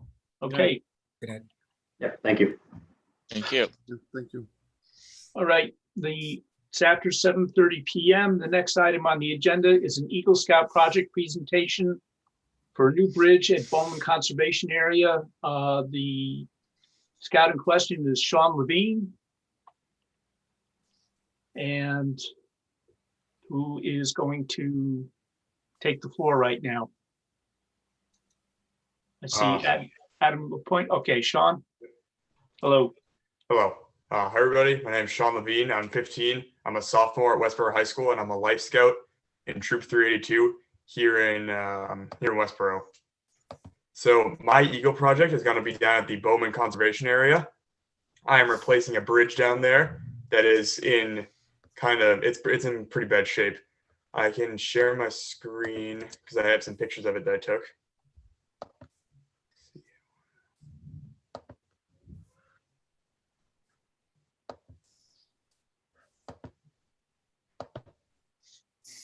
Here we go. Yep. So this is the bridge right at the entrance of Bowman. As you can see, like the boards. Some of the boards are rotted away. I have better pictures of them down here. There's pretty bad rotting on some of the boards, and a few of the boards have been replaced over the years, like this one right here, and they just don't fit with the rest of them, and it's kind of a tripping hazard. And rotted boards like this, they might break, so we need to replace them. So this is just a sketch that me and my dad made of the bridge. The new bridge that we're planning is going to be like 14 feet long by 4 feet wide with handrails up 4 feet, which is another thing that this bridge is missing, handrails. And when I spoke to the rec department about it, who is the beneficiaries of this project, they said that they would like me to use pressure treated wood, but one question I had for the Conservation Commission is if you guys would like me to use pressure treated wood, or like if you would prefer for me to use something else. Okay, why don't you finish your presentation and then we'll discuss that. I do have a couple of questions. So do you have anything else you want to present? No, just those pictures. Okay, my first question, looking at the sketch, is this the information that you presented in your Eagle Scout project proposal that went to council, or are there going to be more specific detailed drawings than what you showed here? Those were the drawings that I gave to the council when I posted them. I might make another drawing that's more detailed, like for the actual plan, because I haven't done the actual planning workbook yet. I've done the proposal, which they've approved, and I'm probably going to stick very close to that. But those were the ones I sent to council, yes. Okay. I don't see that those plans are complete enough for me. I'm really surprised council accepted that, frankly, because if, part of the project is to organize, get a crew out there, those plans are not sufficient in my mind. If I'm going to go out and construct a project, I can't give those plans to people and say, here, build this. I don't see anything about how you're going to set the footings for the bridge. There's really this a material sketch. It's really not a plan. We've had other Eagle Scout candidates come before this board and present detailed plans to show how something would be constructed and built, and I'm not seeing that here. So I'm not comfortable with what you're proposing here because there's not enough detail to show that it can be constructed correctly, or that there would be something that the commission could sign off on, that yes, you built the bridge the way you said you would. Not with that sketch. So, Okay, yeah, I'm sorry. This was the proposal sketch. This is what I used to price it out. I haven't made like an actual plan drawing yet. This was what I used to price the bridge out, and it's like a proposal of what I wanted it to look like. I haven't made like an actual definitive plan yet. well, I'm speaking for myself. That's not sufficient for me to want to say, yes, go ahead and do it on conservation land. So speaking for myself right now. The correspondence I read saying, oh, appearing before the Conservation Commission is a formality. It's not. Okay, we have to sign off on it because it's conservation land when the project is complete. So I'm not comfortable with what you're presenting this evening as far as it being sufficient. Other people on the board can speak for themselves. So, May yeah. interject? Go ahead, Gary. Sean, the bridge that you're talking about replacing, is that the bridge by the parking area Yes. on Bowman Street? Yeah, the parking lot one. Okay. And you're talking about literally replacing all of what's there with something new. Is that correct? Yes. So, and Sherry, just to confirm what Andy said, this is in fact conservation land and not municipal property, correct? Yes, yes, this is our property, yes. Yeah. So, to Andy's point, not only do we need to approve what you've done when you complete this, but we need to approve your plan before you start.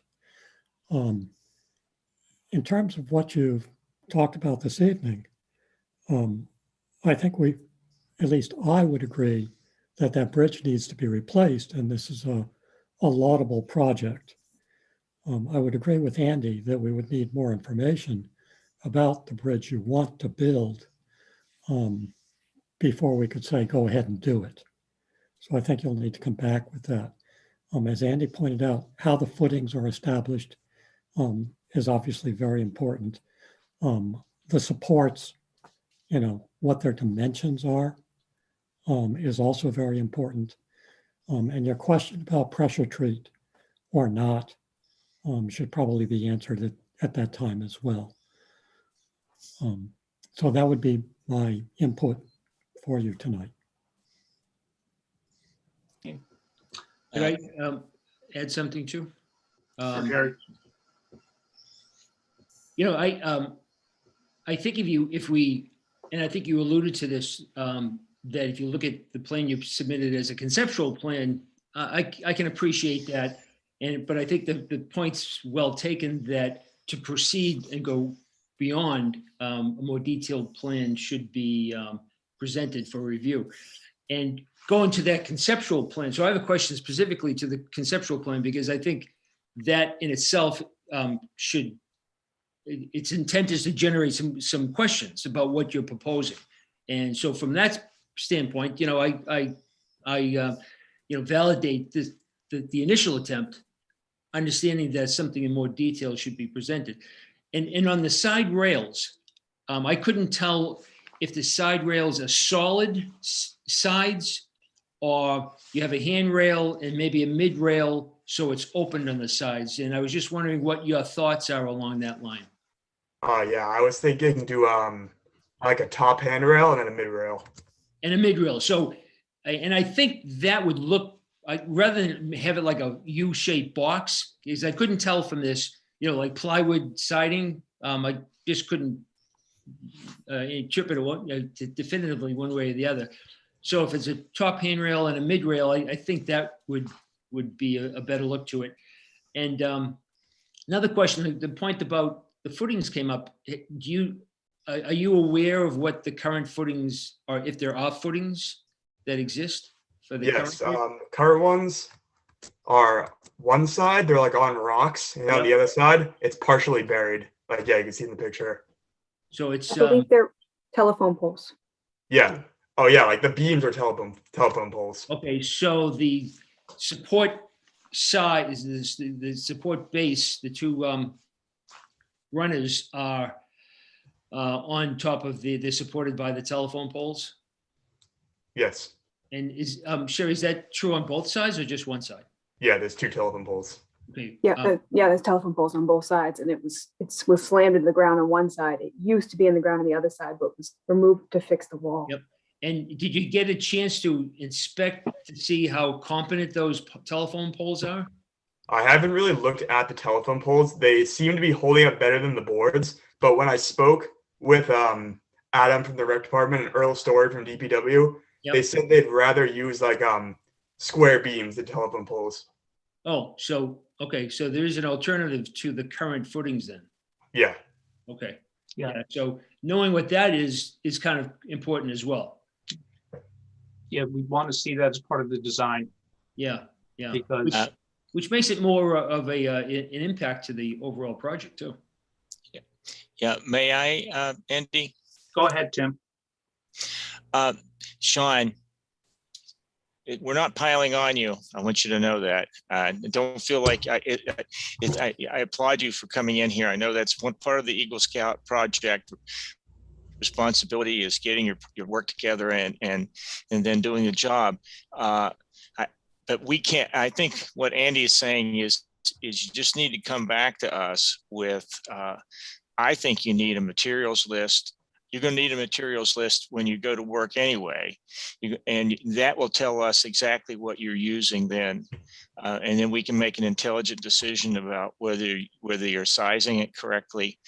But I'm going to say something that I haven't heard yet, which is that you might want to unfortunately talk to the building commissioner about this, because this is a structure that has to be, if it's setting on footings, and it's more than 6 inches off the ground, and it is where it goes over the water, then you're building a structure that has to be looked at and meet the building codes. I hate to tell you that, but that's the way it is. And once you put railings on it on the side, that has to conform with the building codes too. And so you need to put all that in your pipe and your pipeline, and you're thinking about where you're going to go next.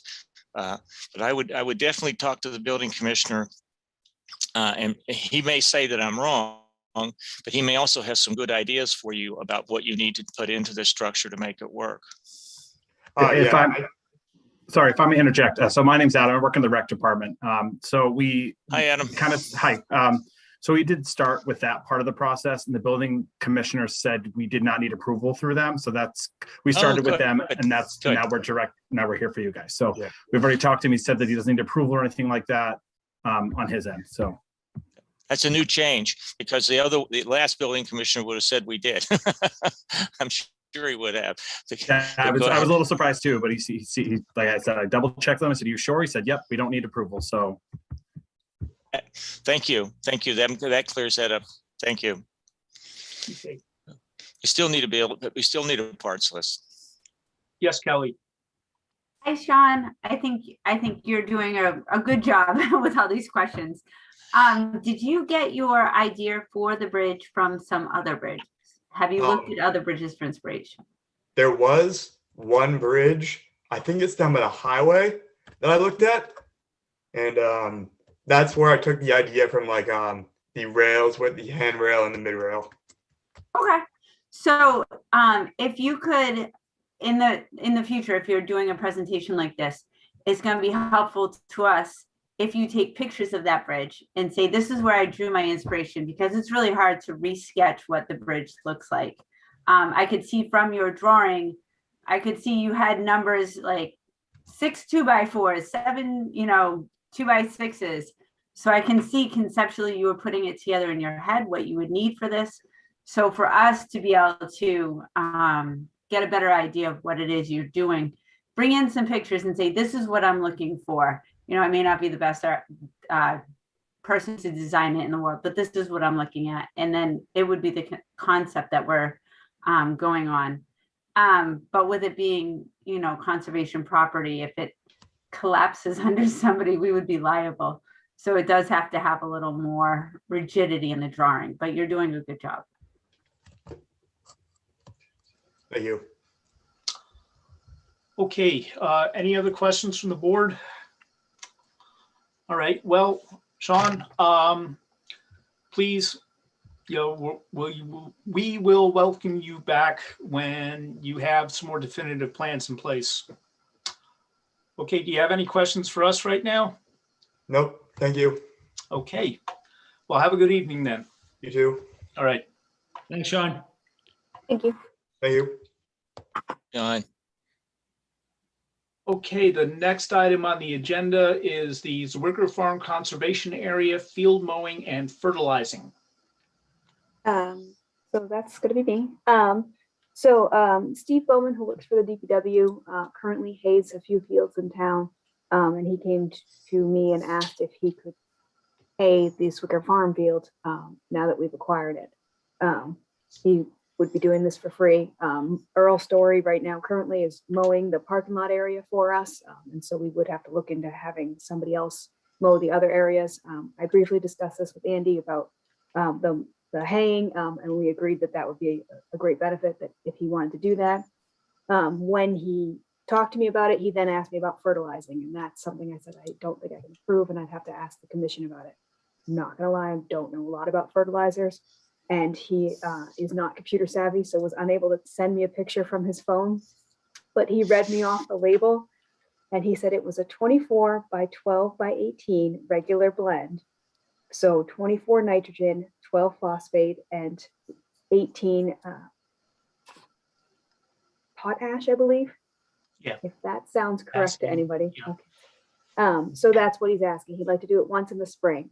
If it's not something you'd like to see, I told him that he could still hay it, but he just wouldn't be able to fertilize it. If it's something you're all right with, then I just want to allow him to do that next year. He's already missed this. I am not an expert on fertilizer. Anybody else? I am. Okay. That's not a particularly toxic blend. There's no open bodies of water around there or anything, or he's not going to be within 20 to 30 feet of any water sources, right? Because I know how he spreads it. He spreads it with a 3-point hitch bucket spreader, because he used to spread it on my property, and it makes a very large radius spray, and it shouldn't go in water. That's all. As long as and I guess the other question that comes to my mind, which is something that we recently approved in our stewardship plan for our stewardship guiding principles, is timing of the mowing still has to be worked out. I mean, I know he wants to make hay while the sun shines, so to speak. He wants to make hay probably twice a year. That might not necessarily be the best thing for the bird life over there. Gary, I'd ask you to chime in on that if you have any thoughts. Yeah, so before I respond to your question, Tim, I'm unclear about the fields we're talking about. There's a field out by the road, which I think is largely grass, but I haven't actually looked at myself. And I know there's a large field way in the back, and there is water associated with that because there's a wet area that basically drains into the stream. So the field in the upper part of this, yeah.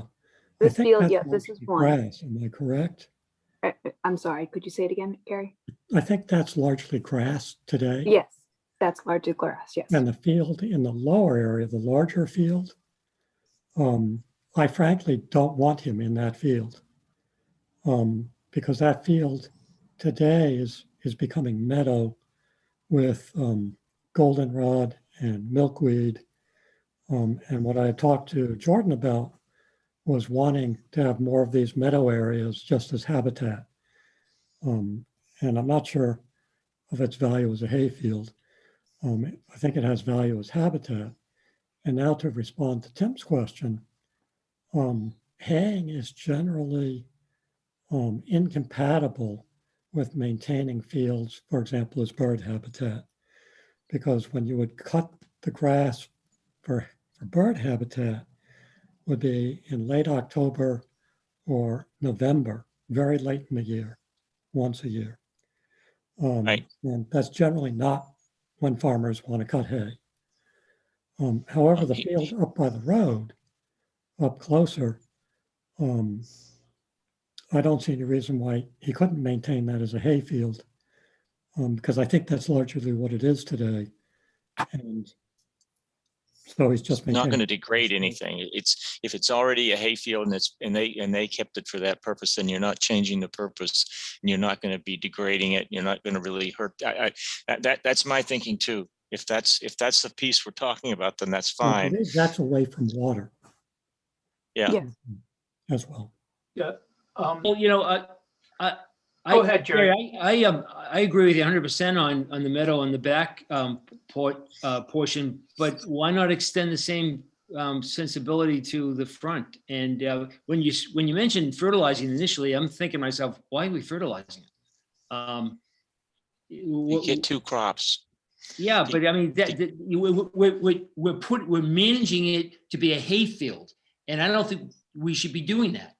I agree 100% with Gary's position on the back lot, and why not, you know, if there's another opportunity to develop, we're certainly at I think a shortage of that meadow habitat, and let it go the same fate as the back lot. But may I? Yeah, go right ahead. You only, you know, he only fertilizes. I mean, if he doesn't fertilize, he's going to lose interest in this property very quickly, because the quality of the hay and what he can take off of that, what he can sell, is going to go down very, very quickly. The fields in New England around here naturally don't produce a lot of good grass and clover and anything else. And so if you don't fertilize and you don't add amendments to the soil around here, what you get is construction hay. You don't get hay that you can sell for animal feed. And this is a very good field right now for animal feed. So he gets a premium for that, which makes it worth his while to come in and hay it, even though it's relatively small. That's the best explanation that I can give. He can hay that in 3 hours. It's very small. Would such a small place be of interest to him? I'm sorry? It's a very small field, as you pointed out. And the thing I'm unclear about is whether or not it's big enough to be worth his while. If he fertilizes, it would be, yes. Can I please say something? I'm sorry. Yeah, the backfield, I was out there for the dedication a couple of weeks ago. And I did not observe what Gary says is out there. It was all grass. That's what I saw there. You're out there at the wrong time of year. I was there last year. Okay, but it's grass now. Yeah, but it won't be grass later. Okay, so we still need to maintain the field. If we're not going to hay it, but we do need to cut it at least once a year so that it's good for bird habitat the next spring. Is that correct? So this is a conversation I had with Jordan. It's not clear that you need to do that every year. Common practice is to do it once a year, late in the year. But in fact, you can do it every few years. Yeah, I agree. And just to make sure woody vegetation is not taking hold, and yeah, once every second or third year does that. Okay. So we just need to be able to put it in the budget that we'll have to pay someone to come out and cut that backfield at our discretion. Correct. So can we have that discussion now as to when you were thinking that you'd want the backfield cut? Or would you like to save that for another night? Just to, because now I realize the backfield's out. But if you want to do it once a year or once every other year, I mean, just so I can, for the budget to understand that, it would be good to know. Especially since we've cut it once late last year when we didn't even own it yet. So should I be looking to cut it again this year, or would you like to skip this year? I'd even let it go every 3 years. Okay. All right. So the front field, do you want him to hay that, or would you like me to tell him that that's not an option either?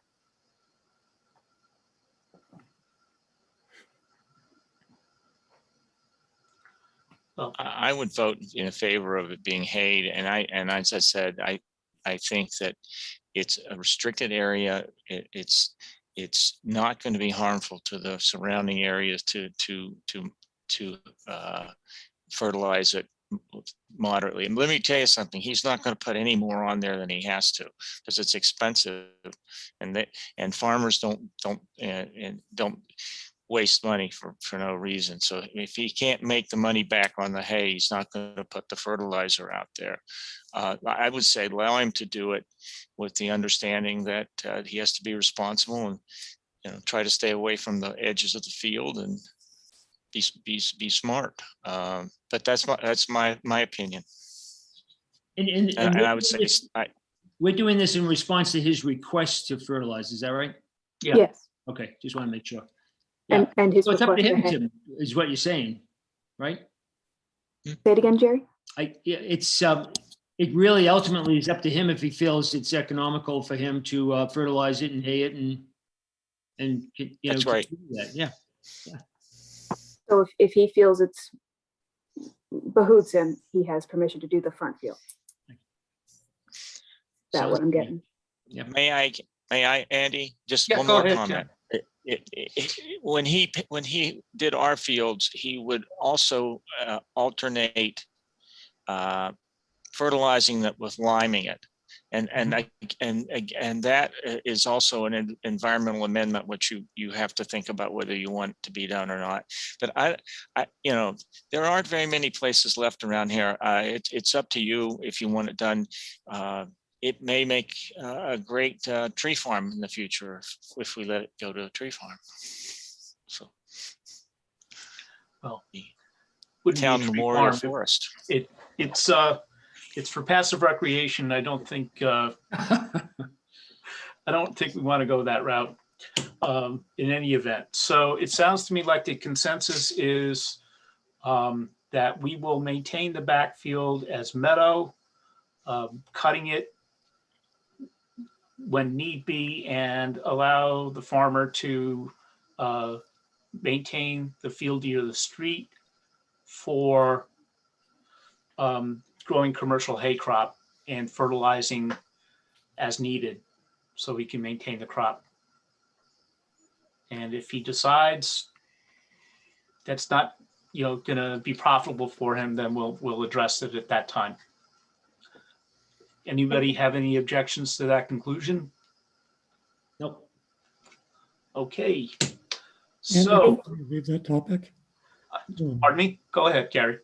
So where is parking for the property, both short-term and long-term? I couldn't understand you, Gary. What'd you say? Gary wanted to know where the parking was. So it doesn't Oh.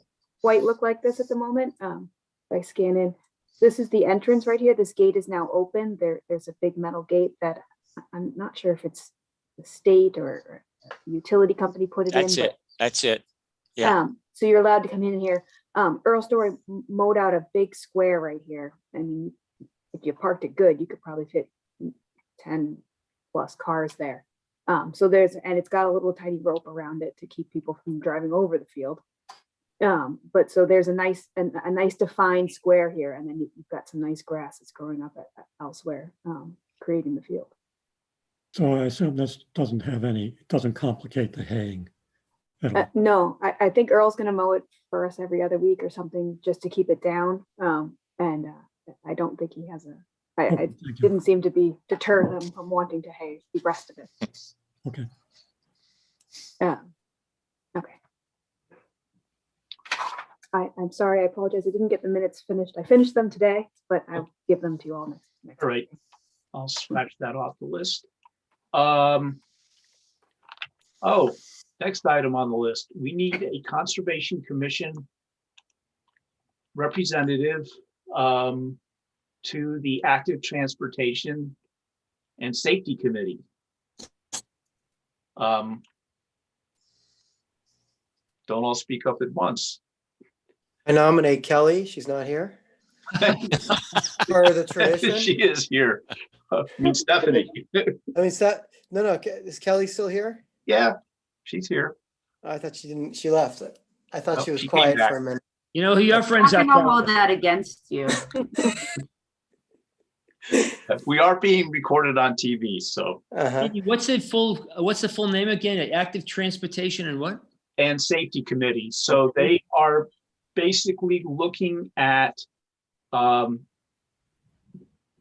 and pedestrian, also smart streets, yeah, and bike trails, sidewalks. So I'm not sure about the active transportation if they're looking at public transport. A touch. They've had some intersections on the agenda here and there about incidents that happened and how to address them. Okay, so that's their remit as far as I can tell. Sounds like Jerry's interested. I see Andy on his bike all the time. Yeah. You think what? I'm sorry. I see Andy on his bike all the time. Oh, yeah, yeah. Yeah, weekends. And walking sometimes too. Yeah. And yeah, usually you're never there when I stop by for ice cream after a long ride. So. However, we do need a representative. I'm already on 3 other committees. What's the commitment? Is it a once a month thing? Andy, what's the commitment? I don't know. Oh.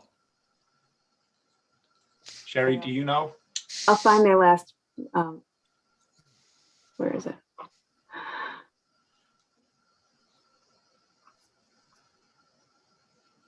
I believe it's like once a month, if that, but oh, there it is. Transportation Committee.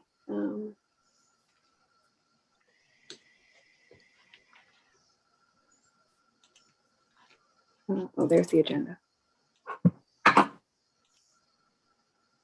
Oh, no, it's more than that. Really? Yeah, their next meeting's May 25th. They had a meeting March 26th, and then they had another meeting May 6th. They just had a meeting May 6th, so it looks like it's every 2 weeks, give or take.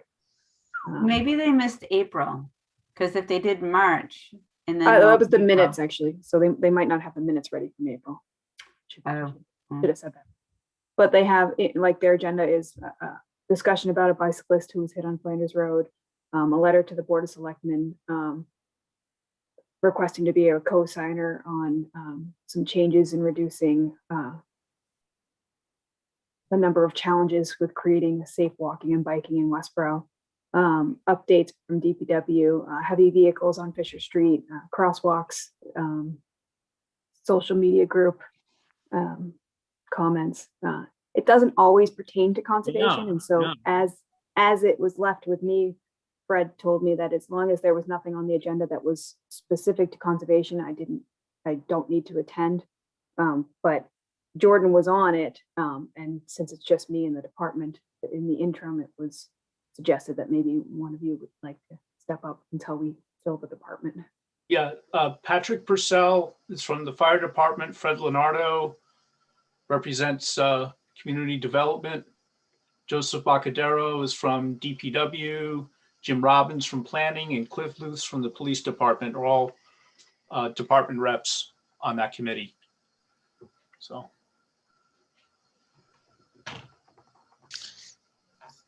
I would imagine that the conservation director at the end, once it's decided, would probably go back to the committee, would be my understanding. Mm-hmm. Okay, so this would be a temporary thing. I believe so. Okay. And we don't need to be there unless there's going to be an agenda item that addresses the Conservation Commission. Okay. So when do they meet? When do they meet? Again, I didn't hear what night of the week, any night, date. If it's a daytime meeting, I couldn't help you. Looks like 7 p.m. Right. Yeah, this one was for 5 p.m. The next one's for 6, May 25th. It's random. One was a Thursday, the other one was a Tuesday. May 25th is a Tuesday. May 6th was a Thursday. Yeah. So one was at 5 p.m. The other one was at 6. Kind of random. Yeah. Well, I'll show the flag until we get a new director. If you need a body there. Okay. Good man, Tim. I will let them know. You know, again, I think Andy's identified the operative, activator. I mean, if it's something that has to do with conservation or impinges on our issues, then somebody should be there. And I'll look at their agenda if they're making an agenda. And if it's not, I won't go. If it is, I promise you I'll go. Okay. Thank you, Tim. So, it's my sacrifice. And a big one it is. Okay. Oh, I know. Conservation Department updates. I will make them super fast because it's 9:12. 40 Smith Valve Parkway, I finally got, as of yesterday, they had it recorded. The operation and maintenance plan was reported. So it's now at the registry of deeds finally. I asked them, they wanted to know if we could close the enforcement order now because they've now completed all their tasks. I told them I would mention it to you and we would discuss it, bring it up at the next meeting if we were going to close that. I asked them in the interim, I haven't received a response yet, but in the interim, if they have been doing the check boxes, if they could submit whatever they've done so far this year to show that they're using it, would be beneficial for them closing out the enforcement order. So hopefully they can submit something saying McEulus or MBTA completed some of the tasks that are on the list, because we are getting into spring and there are tasks they can be completing. So that will be forthcoming. The other issue that recently came up is 59 Brigham Street. Sent me an email today. The landfill caps, I don't know if you all remember those, that we approved an order of conditions for. They came in November with some amendments, but they didn't quite have all the information for you. They just submitted the plans now to me with the amendments on them. It's pretty much everything they discussed. The only caveat to that was that they were going to remove some pavement and add pavement to the property next door to them, which might trigger engineering and site plan approval. So I kicked it to Fred. Fred responded back to them saying they don't have permission to go forward until they seek out these departments to see if they can do what they're proposing, because they are going to affect the open space of the other property, which already had open space issues. So while that happened, Stephen Herzog called me to ask me when he could get on the commission to go over this. So I will be putting on the agenda for next meeting, but the other departments might hold that up. And so I'll dump all that into the Dropbox for next meeting as well. May I just interject? When they do come back, if you can make sure that they can show what they originally were proposing and what they're doing now, since it was a while back when we saw Yep. the original project. Okay, so more glaringly obvious what the changes are for you? Yes. Yeah.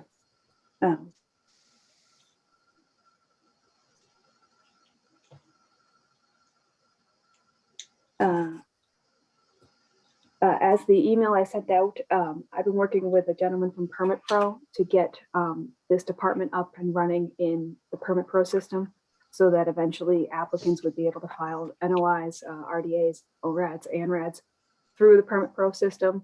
And if it tripped other departments because of what they're filing, all the departments would be working together. So we'd all have all our plans up online and all our approvals. I can also, with that, add in inspections to that. They can request certificates through that or extensions through that. It would help it all be in one place. And all the documents would be visible to the public and to you at any moment in time. So we wouldn't have all this random information everywhere.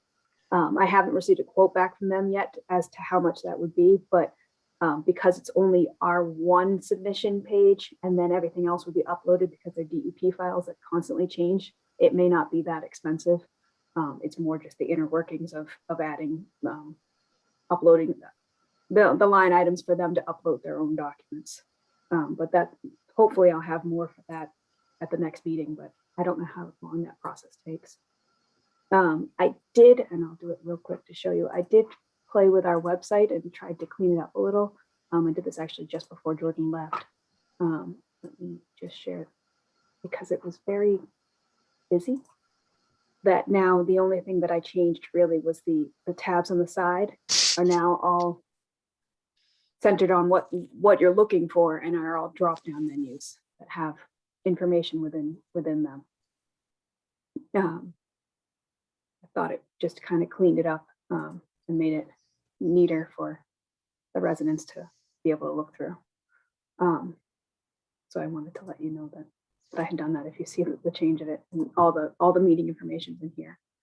Great. That's good.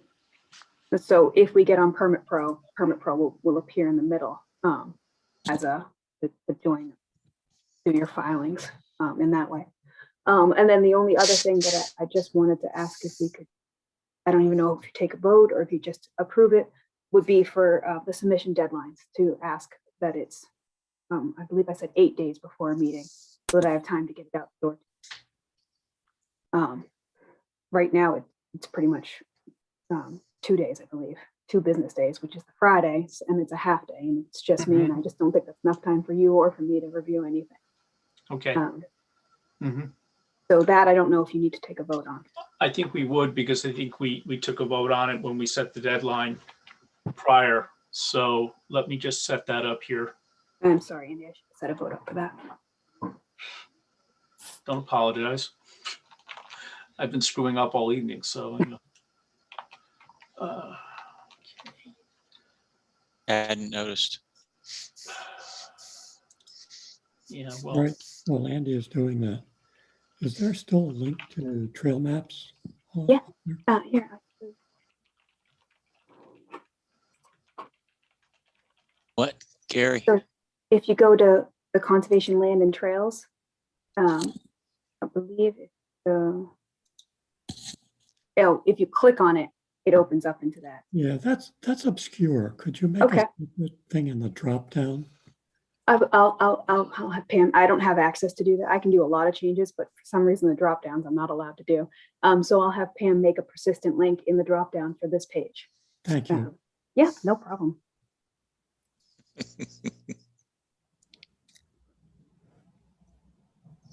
All right. So let me read this off to you, Sherry, to make sure it meets your needs. It said, I need a motion to change the deadline for submittals to 8 business days before the hearing. Perfect. Okay. So moved. Second. Thank you. That's very helpful. All right. Roll call vote. Andy, yes. Tim? Yes. Justin? Yes. Gary? Yes. Jerry? Yes. Kelly? Yes. Okay. Anything else, Sherry? Nope, that's all I had that came across at this moment.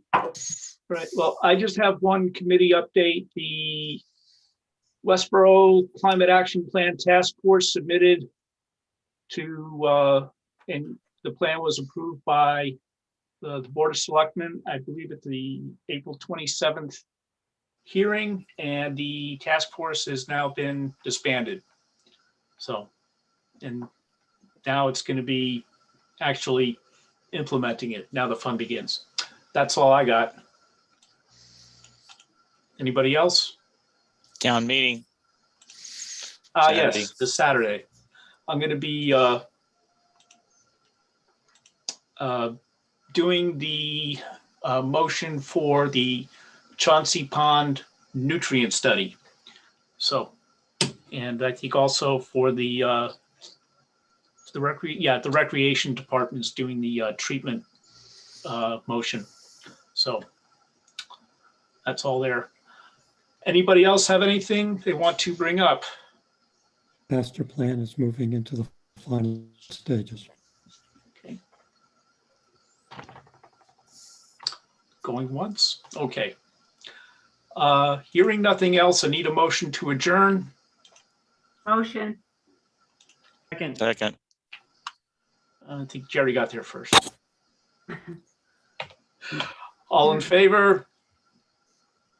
Wave hands. Okay, folks. Have a good night. See you all Saturday, perhaps. Thank you. Bye. Good night, guys. John.